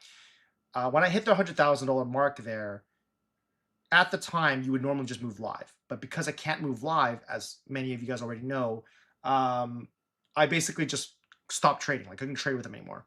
When they reintroduced it later on in the year, saying that they would allow people who would get capped out move live, they would allow them to go back into some funded afterwards. Again, obviously pending like account review and all that type of stuff. But the problem is that with, I guess because of when I capped out, maybe it didn't count. The support kind of gave me the runaround for a little bit on that one, but like I basically was told that I still couldn't go back to sim funding, which is like, okay, that's totally fair. Like, so then I said, can I at least trade in the competition? And they just said no. So I never really pushed, to be honest. I just kind of left it at that. I'll probably try again this time just to see if it works, but I don't have a lot of high hopes on that one, so I'm not holding my breath on it.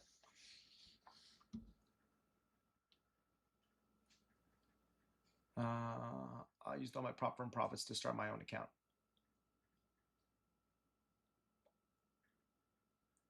Got it. So, so Silverback, if you're trading self-funded, man, I mean, just take it easy, man. You're hopping into NQs an all-time high. So I don't know if you usually trade the NQ, but definitely micros. Take it small. The way I look at it is that like you definitely want to get your reps in. You don't want to be away from it for too long. At the very least, what I would probably do is I would just trade like one micro or something like that, and just get back in the rhythm of things. Right. Again, if you're still getting into the rhythm, it's not you're not ready to scale just yet. Right. Trade one micro, get your leg in, try to get a couple weeks under your belt, and if things work out, then great. Then you can start slowly sizing back up again, right? But I would go small, man. Little Melty, what kind of trade did you try taking just now?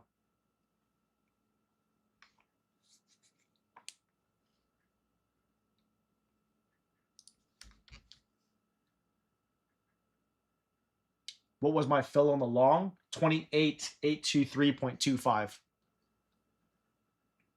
So I'm down at the moment because we haven't broken up yet. We didn't get follow through.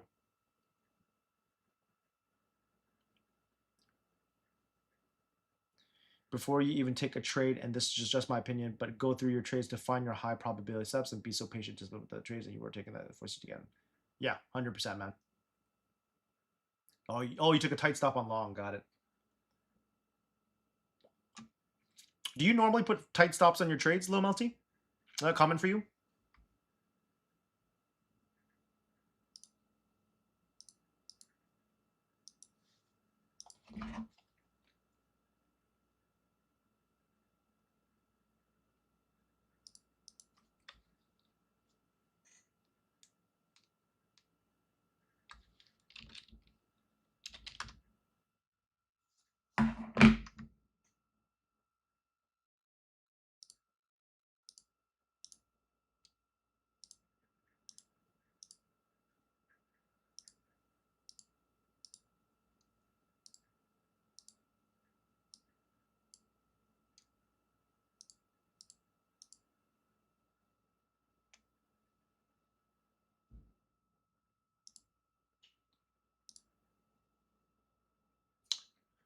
I usually let them breathe a bit, but definitely noticed lately I have been.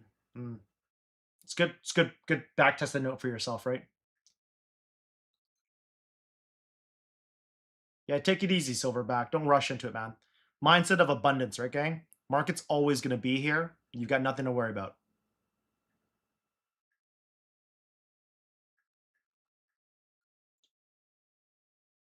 Oh, sorry. I didn't realize I didn't switch back yet. I was looking at gold just because I was actually pondering whether or not short was on the table. I'm just looking at gold on my left-hand screen here. So the screen over here is actually the gold chart.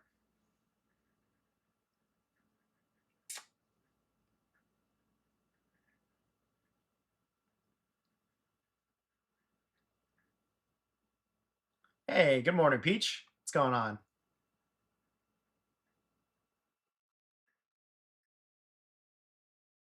I'm long. I'm long on NQ. Oh, sorry. It's the forecaster. You're right.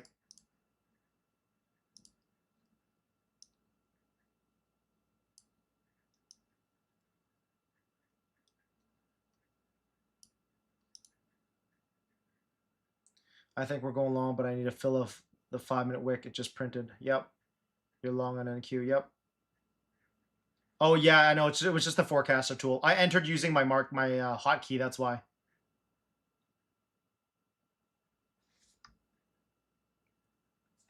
Thanks for calling me out on that. Sometimes I'm like, I forget because I had that forecaster up from earlier when I was looking at shorts. So I completely forgot.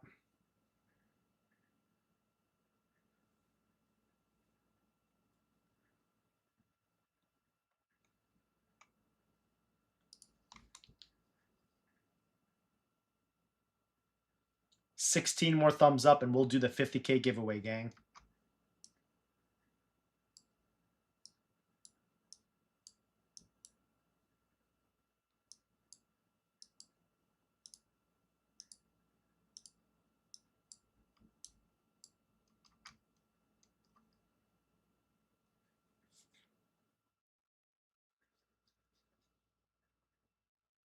Why am I looking for shorts? What, for gold?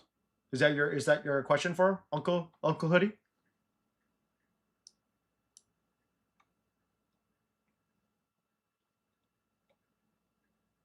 I'm not looking for shorts. I'm longing.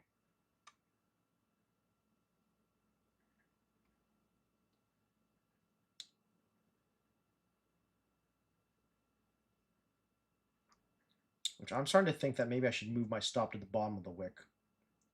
How much more risk is that? 6 points?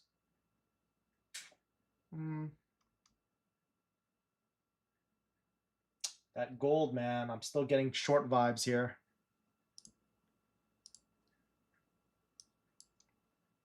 We just can't break that wall, man.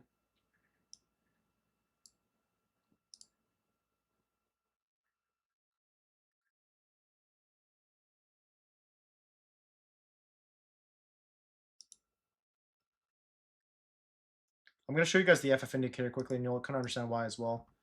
Right now on the FF indicator, hopefully you guys can see this. Right now we're holding the 2-minute trigger line, and we've held the 5-minute trigger line. And this is kind of like a trend line. And what we're seeing here is that price is starting to belt underneath of it. And so normally what I've been looking for here, kind of like what they call the 1, 2, 3 pattern here. I'm looking for us to essentially like reverse and come. If we get a close beneath that trigger line, I'd be looking for some follow through down. That's essentially kind of what I'm looking for in gold right now. But I mean, you can always enter with the risk and just put your stop loss above. But it does look like we're getting some follow through. I don't know. Speculative, man. Slow volume. What can you do? It's 11:22 right now as well.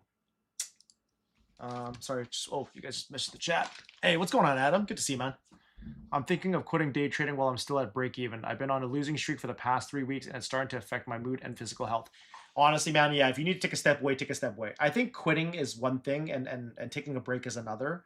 I think in life, right? Like if you have a passion or you've got something you're trying to work on, cutting too early is never good because you never really see whether or not the full potential comes of it.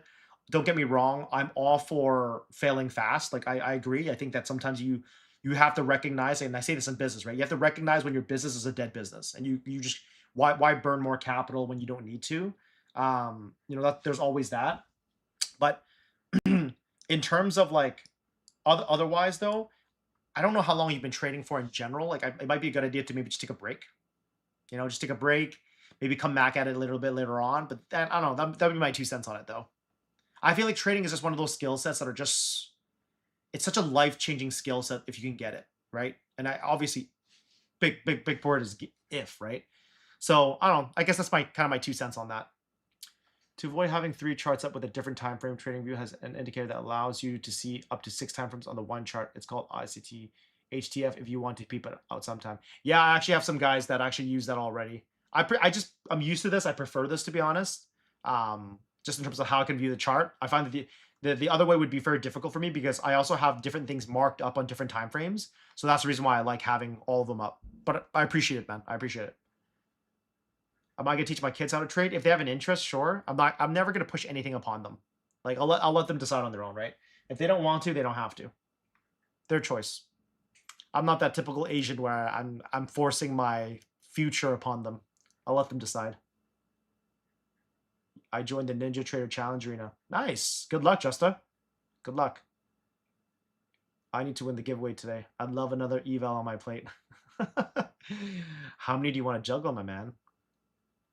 This will be your 2nd year trading. Your call. I mean, I think statistically, most traders do actually end up stopping at the year 2 mark. That's actually very common. I think on Jake's one of the podcasts that Jake Ricci was on, actually, I can't remember which one it was anymore, but he actually talked about that. How most traders usually will quit after the first 2 years. It's very common.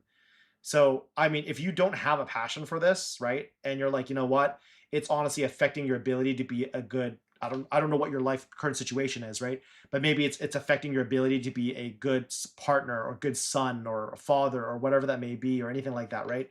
Then yeah, I mean, do what's right. I mean, for a lot of times, sometimes for me, I take breaks, right? I take breaks from the market, I take breaks from the chart because sometimes I'd rather much just sit down with my kid and just read a book with him, instead of trading.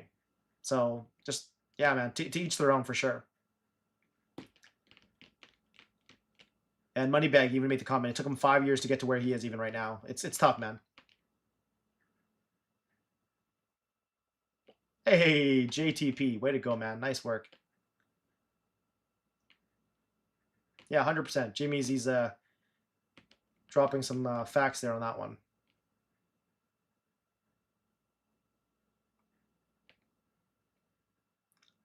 On last NT Arena, I have no idea what that is.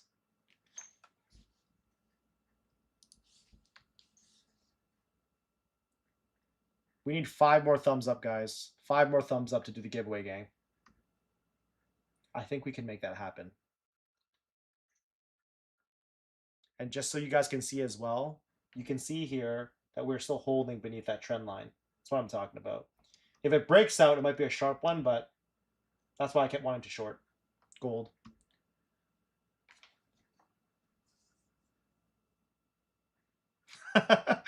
Con, I appreciate that, man. Thank you.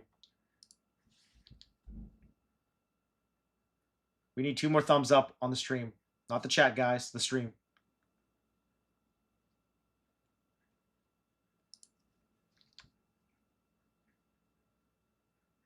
Take a break from the charts, reset the mindset. You'll come back with a fresh outlook on the market and see it differently. Yeah, man. 100%.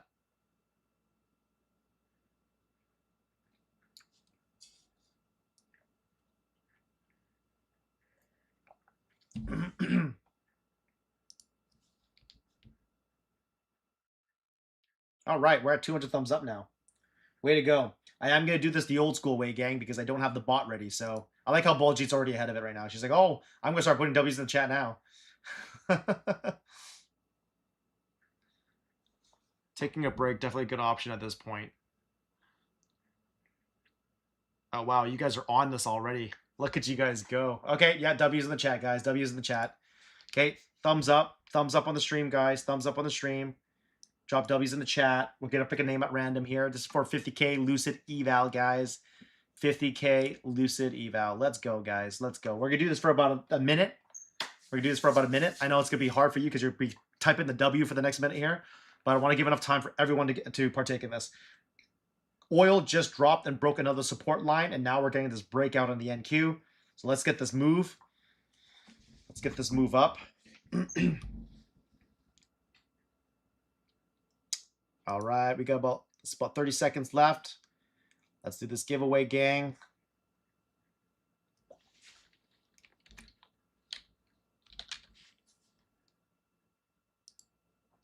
All right, 10 seconds left, guys.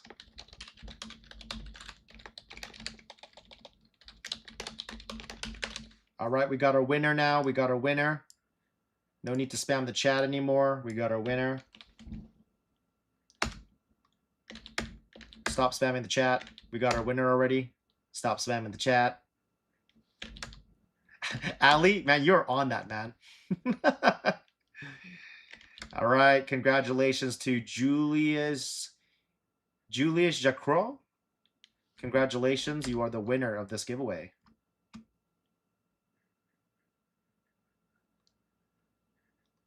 Congratulations, Julia. All right. I know my girl Ali there was already on it, but DM me on Instagram and I will send you the code.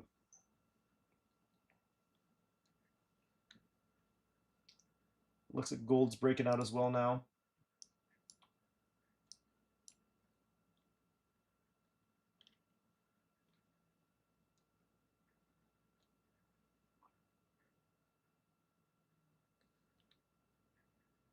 Interesting. Interesting, NQ.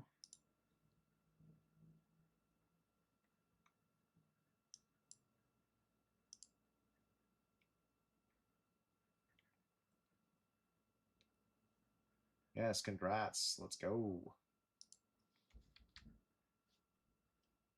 Now, in the unlikely chance that we hit 300 thumbs up, we will do another giveaway.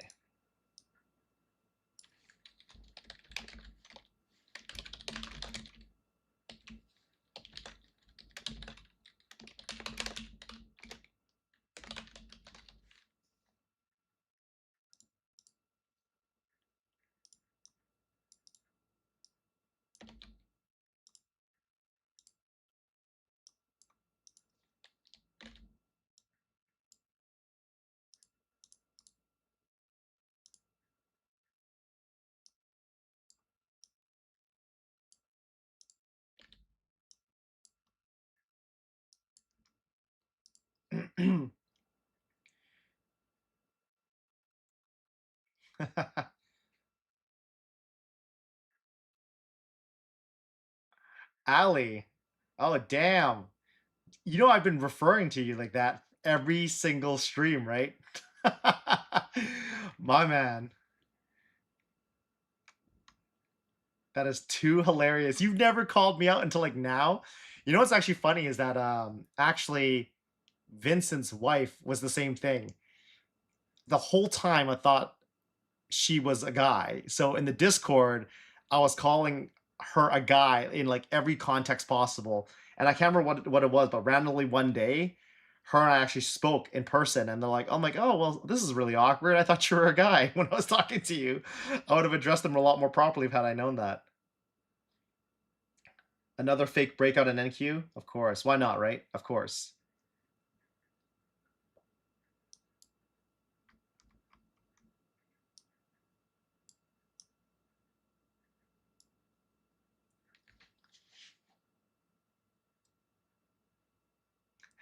You're gonna put me in the hyperbolic time chamber. Don't do that to me.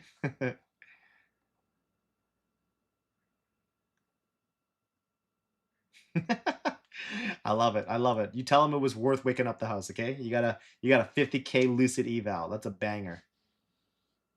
Why did it take my long on NQ? Well, I was really looking for a continuation. I mean, we're bullish, right? So I was looking for a proper continuation entry, and I looked at that and I saw that sweep of the beneath here and pretty strong candle bar push on all the time frames. So I was looking for us to see if we can continue. But I have said that we have been faking out a lot of breakouts. So there's a chance I might get stopped out with the fake out. We'll see.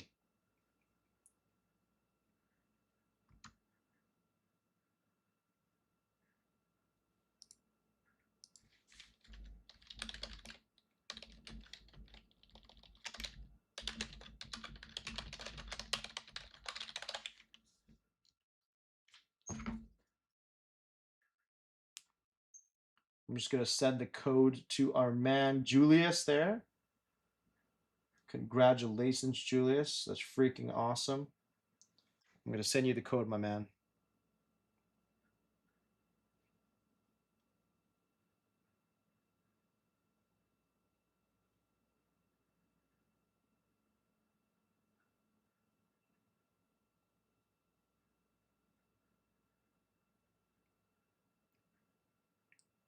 Give me a second here.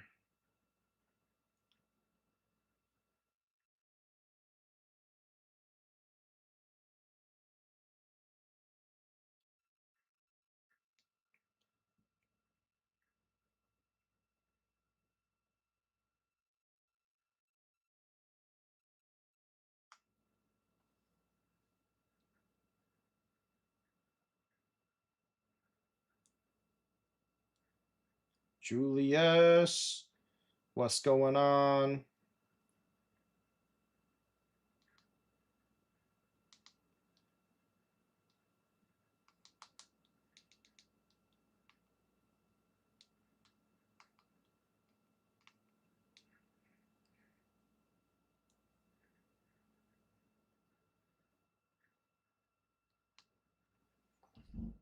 Let's see.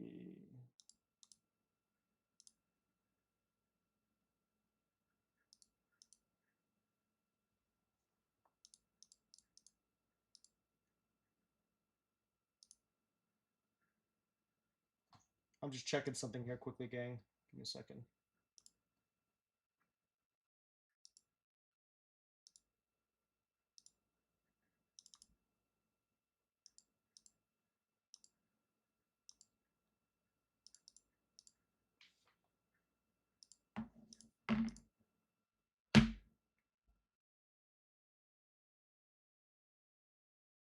Interesting.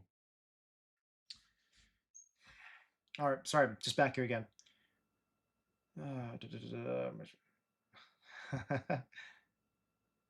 Well, I caught a pop off of Ford 2.5 and it's 8-year low, it looks like. Do you ever close your trade early if you're not liking PA, or do you always let it hit your stop? I always let it hit my stop. I accept my risk. I accept my risk on every trade. I never micromanage my trades.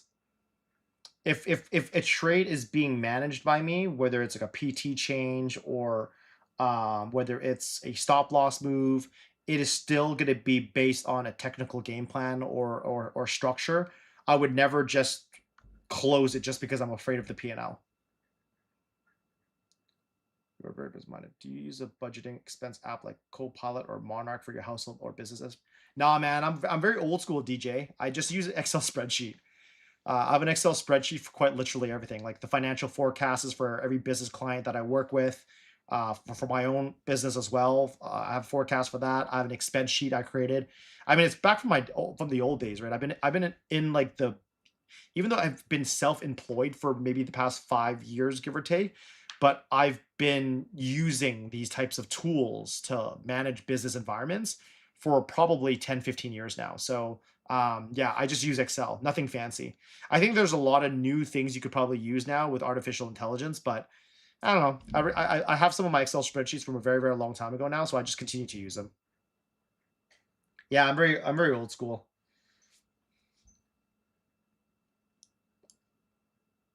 Very old school.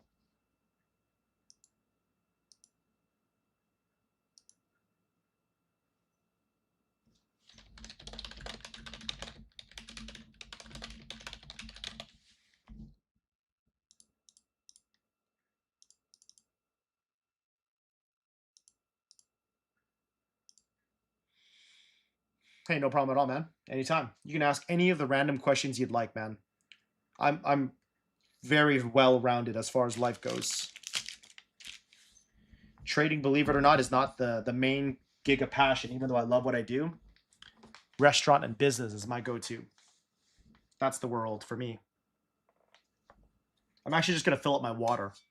I'll be right back, gang.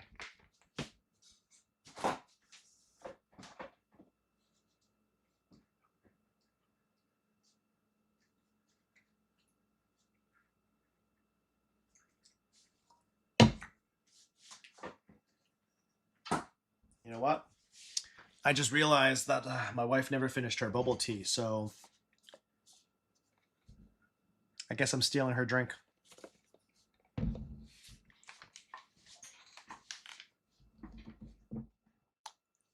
Some college kid just threw a massive old school TV off the curb into Broadway.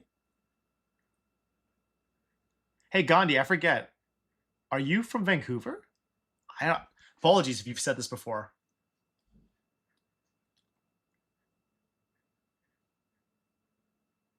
Oh, from Fargo. Okay, because I was gonna be like, what? You said Broadway? Because I'm like, we have a street called Broadway here, so I thought you were talking about that. That's crazy, dude. You're interested in business acquisitions? Yeah, man. I'm assuming you have a lot of capital for that. I mean, if you're really good, like if you know what you're doing, business acquisition and divestitures are like a pretty solid gig to get into. Like I see myself in the future helping people do that, where like you help people build their businesses, sell their businesses, and so on and so forth. But yeah, you have to have a lot of money definitely to be able to be successful. I know there's a lot of people out there that will leverage other people's money to do it. I'm not one to do that. I just think it's too risky. Again, everything we do is risk to reward, and for me, the reward's not worth the risk. So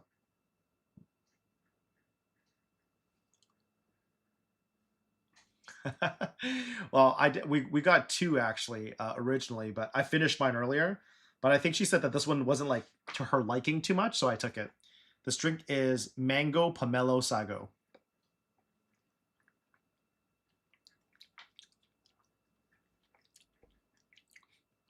Real life GTA. That's wild, man.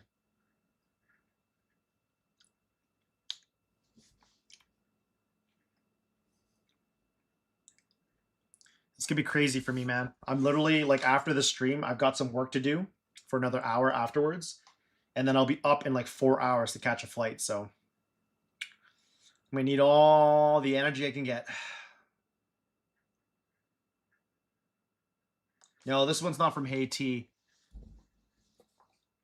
I play slow. Are you from Vancouver or where are you from? Because it will decide whether or not you know the name of the place. I went to the fridge, Bulgy, intending to fill up water, and then I saw the bubble tea there. So you know. Oh, you're from SoCal.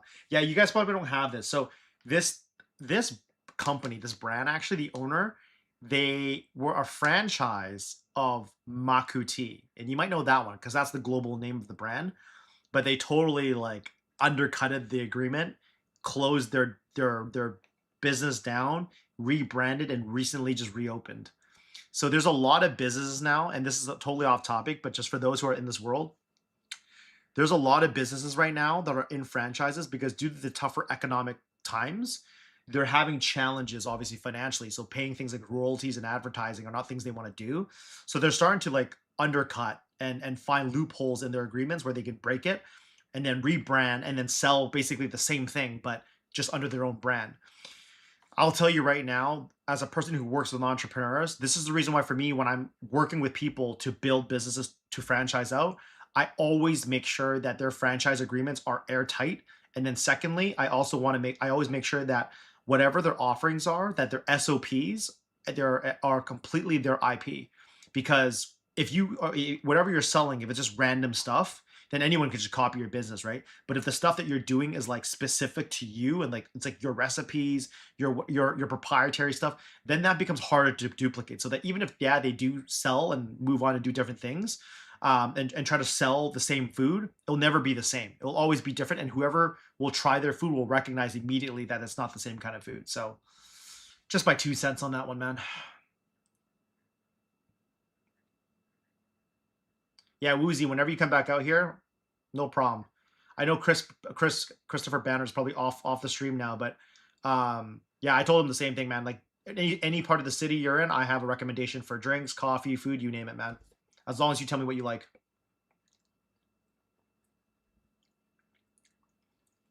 Yeah, what Chris just said, invest mergers and acquisition is like, TV shows and movies, they make things just look very cool. It's really not. It's really not. I don't know if you guys ever watched the series Suits, like Harvey Specter, Mike Ross. Like that's a very big series that I enjoy watching like on repeat. They make being a lawyer look so cool, but talk to a real lawyer and they'll tell you how they really feel about the job.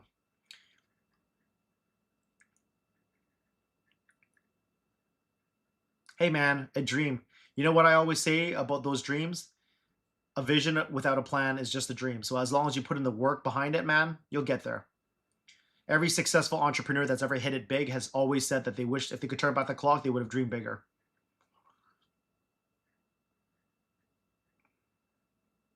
Little Melty, take it easy, man. Yeah, brush it off, man.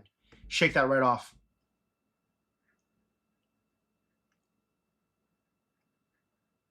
Yeah, Chris, man. Like, I think that's the tough part too, because I have family members who work at the banks, and some of them are actually very high up in the banks too. And a lot of times, even like when we talk about things, like they know what they know that is on paper, but once you start talking to them about like day-to-day ops, like they'll get the surface area aspect of them, but to try to fundamentally explain why your operations is either scalable or far more valuable than the next door neighbor, it's hard for them to conceive that thought, right? So yeah, Suits, I love it.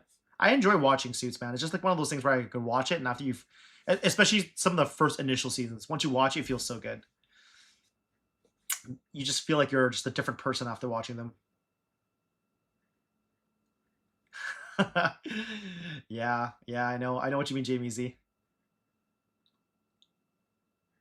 Really random, but where does one find a wife when you trade New York, Asia, and London every day?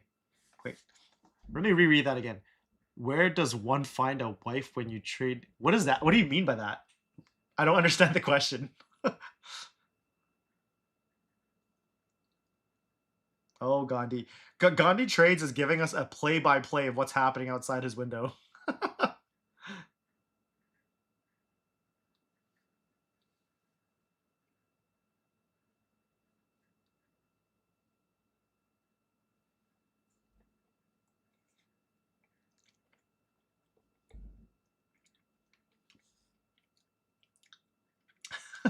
Thanks, Gandhi.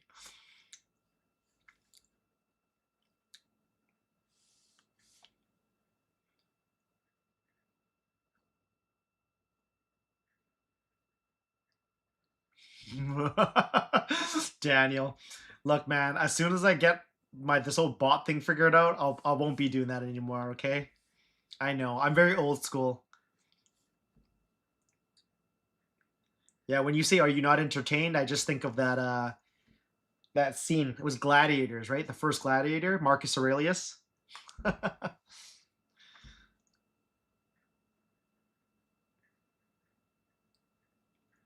Oh, like your whole life is trading. I mean, honestly, man, that's okay. I mean, you have a passion, right? You just I think in anything, trading, business, whatever it is you're passionate about, you just gotta find someone who's like okay with it, either okay with it, supportive of it. But I mean, I don't know.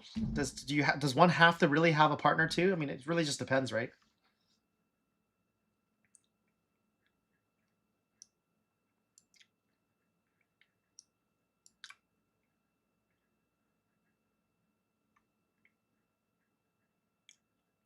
Yeah, I think the big thing about like finding a partner too when you're like a trader or you have success is like trying to find someone that's like you know okay with who you are actually.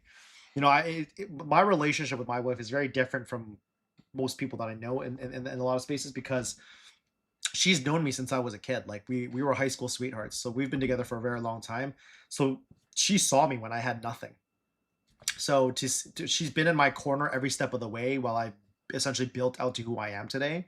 So for me, it's great. We share that life together. But if someone met me on the street today and I was single, I don't know. It'd be hard to even trust. You just hear too many stories and you see too many things that don't work out. And depending on what state or part of the country you're on, the legal system doesn't exactly really side with us, in those divorce situations. So it really kind of depends too, man. I don't blame. I mean, I would say that when you're like at this stage, if you're single and you're like trying to find someone, try to be as real as possible. I know a lot of guys naturally will try to like flaunt money and stuff like that to try to get them, but just think about it. Where you spend your time and what you do will attract that kind of person, right? So I remember people would say like, "Oh, like if you're single now, go to a bar, go to a club." But like that advice would make no sense for me. Don't I like music? Sure, but I don't like to club. I don't like to hit up bars. Like that's not my thing.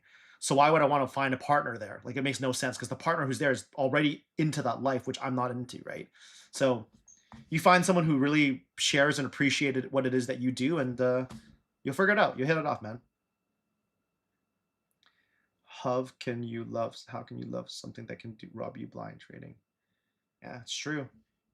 It's well, you're getting together with a risk taker is what you're doing, right? So also, I think that it depends on what kind of trader you are. If you're like a degenerate, then yeah, it's going to be hard to find someone because they're just going to see that as exactly that as degenerate gambling, right? So let's see how the chart's doing right now. Oh, look at that. Gold is still doing gold. Yeah, typical gold. We ain't going nowhere.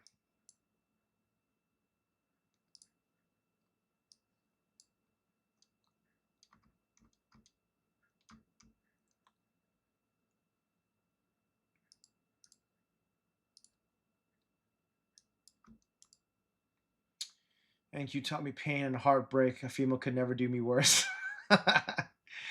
We're here for a good time, not a long time, man. She's best friend you want, bro.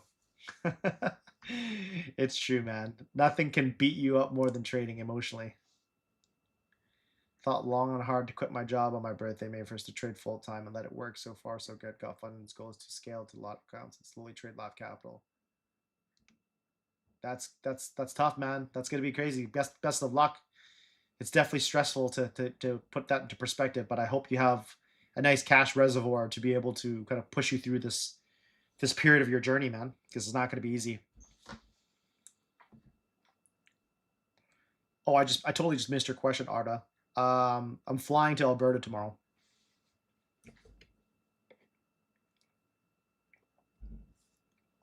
It's a short trip.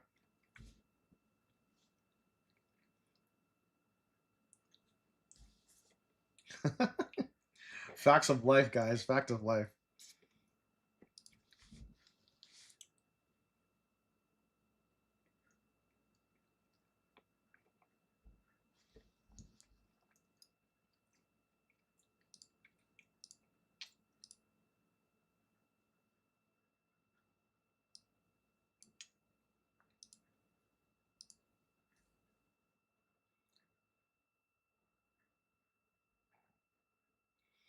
I paid a year upfront for rent just to avoid the extra stress because the transition, I'm not gonna lie, was a tough one.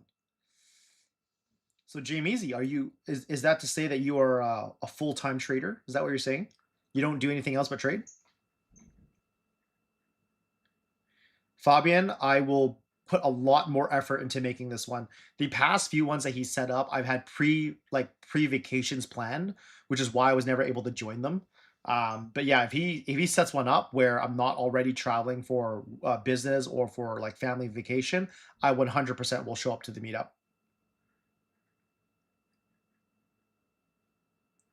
Yeah, what Jay Measy just made the comment about, like that's the reason why I usually don't advise people to go down that path because it's like you think about the mental struggles that you deal with already as a trader. Imagine dealing with that when you know that that's literally the only thing income stream that you have. Like that's just so stressful in my opinion, and that's the big reason as to why for me like it just doesn't make a whole lot of sense, right? It's tough, but if you can make it, man, it's the best feeling of all, no doubt. I can tell you with certainty, guys, I don't think I will trade for the rest of my life. Like, I don't think that's a thing. I think that when people feel like they've kind of figured this out, I think everyone has an end game to trading. I don't see myself trading past probably the age of like 45 ish. Definitely not 50. Like, I don't see myself trading past those age. And the reason why I say that is because no matter what, you get to a point in your life where you're looking for stability, you're just looking to enjoy yourself.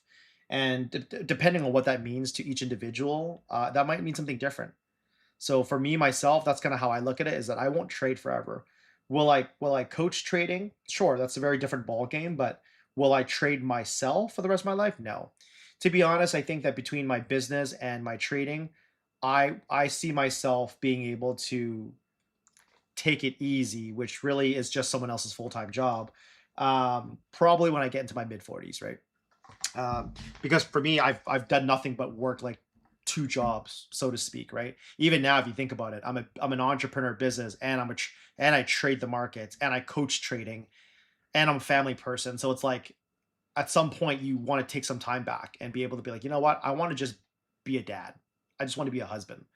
I just want to, you know, put in a few hours into my business, and that's it. So yeah, my opinion on that topic.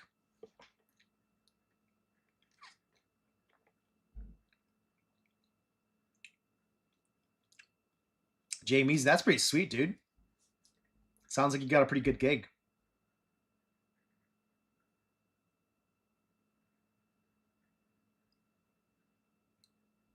That's awesome, man. I don't know how to properly address you other than calling you AED, AE damn FX. That's awesome. You could trade until you're 80. Best of luck, my man.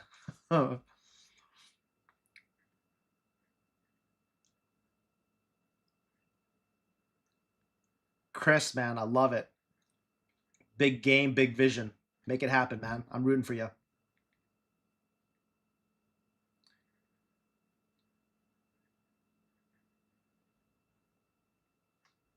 You trade and you train every day. Hey, man, look, the world is your oyster. I mean, I can't even imagine the dating scene at this point. I mean, I've been together with my wife pretty much more than half my life already. So, um, but the world's your oyster, man. There's so much to see. I mean, you could travel the world, and I'm sure you'll find someone, right? I think sometimes we get very localized with our scope, and I think there's more to it than just that. So, if you're a good person, you're successful in your own right, you should have no problem, man. You've got this.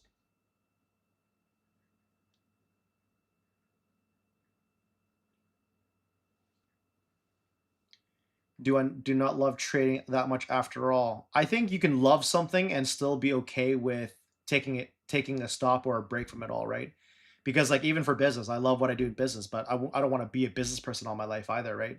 I think that this is actually what I provide a lot of coaching in, both in the corporate and the entrepreneurial world, is everything that we do, you should have some sort of understanding of what your forecast is, right? What's the milestone marker points look like for your journey? What does the destination or the end game look like for you? And then when that journey ends, what does the next one look like, right? Most people I talk to can't even figure out what they're going to do next year. And a lot of times when I talk to entrepreneurs, we're talking about the next 10 to 20 years. So yeah, I myself as a long-term thinker already know I'm very realistic. There's no way that I'll be trading for that long. It just doesn't make sense. Doesn't make sense for health. Doesn't make sense for values and what you want to accomplish out of life, right? So I think it's important for everyone to kind of take some time to think about that for themselves as well, whether it's trading or something else. Adam FX. Ah, gotcha. There you go. Now I can address you properly.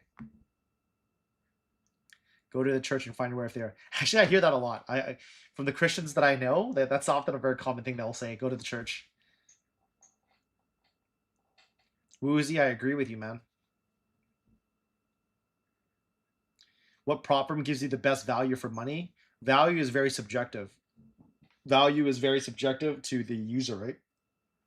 I think Lucid is one of the best out there for ease of rules, payouts fast, fair price, all that type of stuff. I'd put Lucid up there for sure. I think that take profit trader, no matter what, even though yes, they have intraday trailing on their daily payouts, it's kind of hard to beat them. I know there's a lot of prop firms that have introduced their version of the daily payout, but I think for value wise, it's kind of hard to beat take profit trader. But yeah, those were kind of my immediate two. But I think a lot of different prop firms offer a lot of different things. It depends on what you kind of look for in that as well.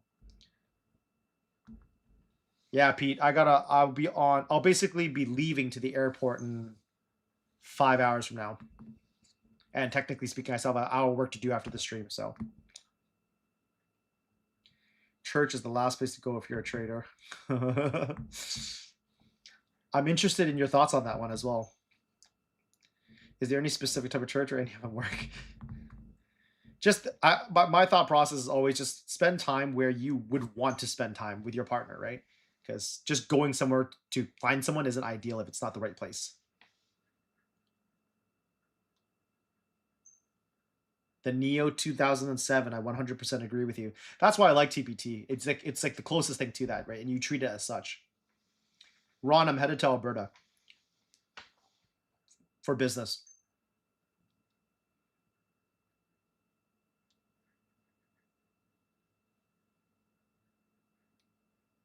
Yeah, Jamie's just said it right there, right? Once you've accumulated the number that makes the most sense for you, why keep pushing? You can't take the money to the grave with you, right? The way I look at it is this, and to each their own, right? For me, my objective in life is to ensure that my kids have a better start than I did, which they automatically will. Even if I stopped doing what I'm doing today, they would automatically have a better start. I'm not looking to give them the world. I'm not looking to pass down millions of dollars of assets or anything like that. I'm not. It's just not my intention, right? They will have a roof over their head. They will have an education, both institutionally and also personal education from me. But other than that, that's as much as they're going to get. They're already going to have a huge leg up, especially when you live in a country like Canada where things are so expensive. Um, Otherwise, I want to spend my money with my wife. I want to be able to travel the world. I want to do that stuff. Like that's what really matters to me. So to each their own, obviously, and what's important to you. But I much rather be able to spend my money and travel the world and indulge in great food, great culture with loved ones around me. And I'm the type of person that, and people who are in my life knows this as well. I'm the type of person that if you're a loved one in my life and I value you, I'm paying for your flight, I'm paying for your hotel, I'm paying for your food, whether you like it or not. I'm gonna force it down your throat. Like that's the type of person I am, right? So for me, if I have that, I'm good. Everyone has their number. Some people want 50 million, 100 billion, 200 million. I mean, in reality, you don't even need half that, to be honest. It just comes down to what your end game is. And I noticed a comment that Chris Trades made a comment about generational wealth. Yeah, man, if that's a big thing for you, I know some people have been able to go through 5 generations of wealth because they set up everything correctly, right? So there's that too as well. All depends, man. London is opening up right now, gang.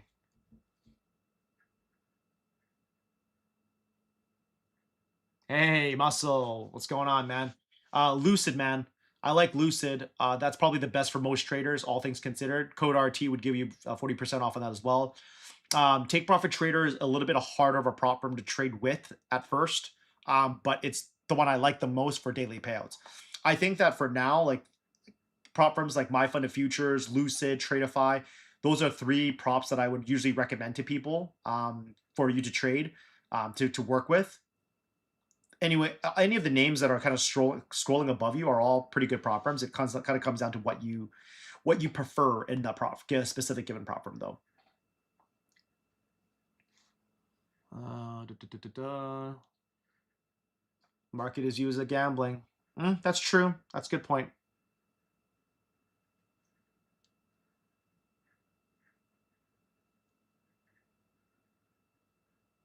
Yeah, I know they have their Rapid accounts.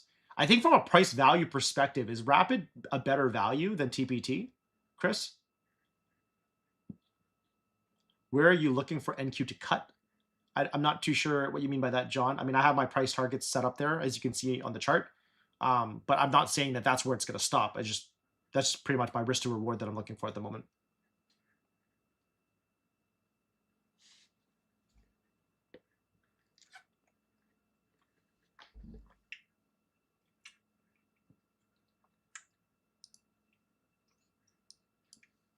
What's gold up to? Same thing as always. Haven't moved anywhere. Gold, ain't that delightful? What's oil doing? Oil's coming down too. Come on, NQ. Let's move already. I'm getting tired of watching you paint dry here.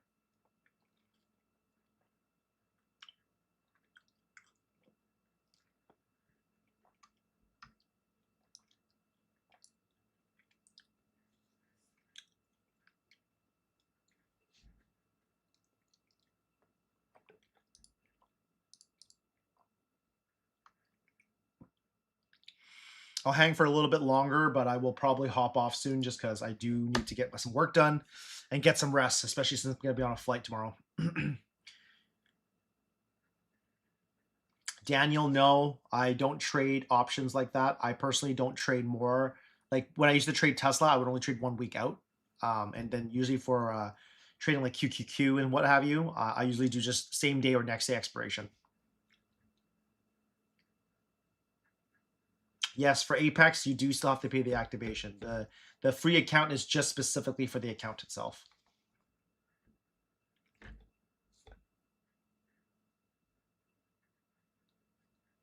Cop maps, yeah, man, all good. We all got our own risk tolerance, man. You gotta do you, man.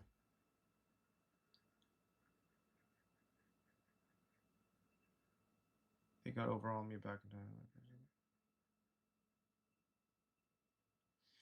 I'm on day 1 with my fund of futures daily payout. Have you heard anything about them recently? Because they got over on me back in 2024. Requested 56 with pro account, but all of a sudden there was a 25K soft cap. Yeah, I'm not too sure. So when you took that 25K soft cap, did they move the remaining balance to live? Is that what they did for you, Jamie Z? Like I'm capped out with him completely again, so I can't even trade with them anymore. I posted that on my Instagram as well. See you later, Vincent. Yes, we have Mother's Day as well. We have Mother's Day lunch planned and everything. It'll be a spread of different restaurants that we'll be visiting that day. Make more money on stock options in the future. Hey, man, I'm glad it works. Thanks, Adam. Appreciate it, man.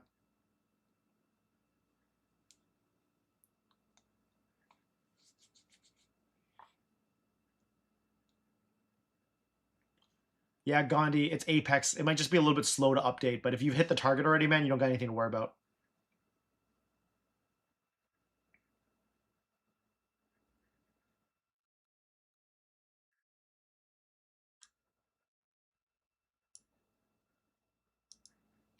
For me, myself, that question about it's just the volume. That other stuff is just there from before. I don't actually use it. It's just the volume bars that I have there. It's more so just for me to be able to see what price is trying to do.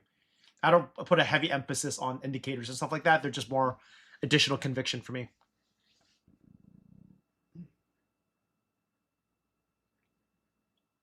I don't know, man. I don't want to speculate too much. I mean, I feel like if I get stopped out, my thesis is pretty much dead anyways. So it's hard to say. I know I could be a prick for a tick and say move it down a little bit further so that I'm beneath the channel, but I'm just gonna leave it as is, man. I'm either gonna get stopped out or I'm gonna get hit. Take it easy, Chris.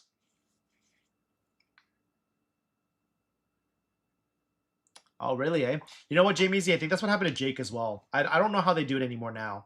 The most recent thing I posted on Instagram, I traded their, because I was able to trade sim funded again since they had increased the payout max.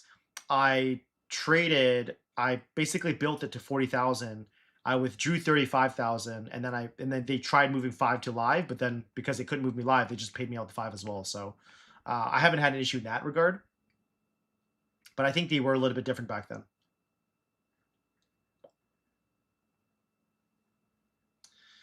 But yeah, I mean, that's that, man. I am gonna hop off, gang. I mean, I know this is the last stream of the week.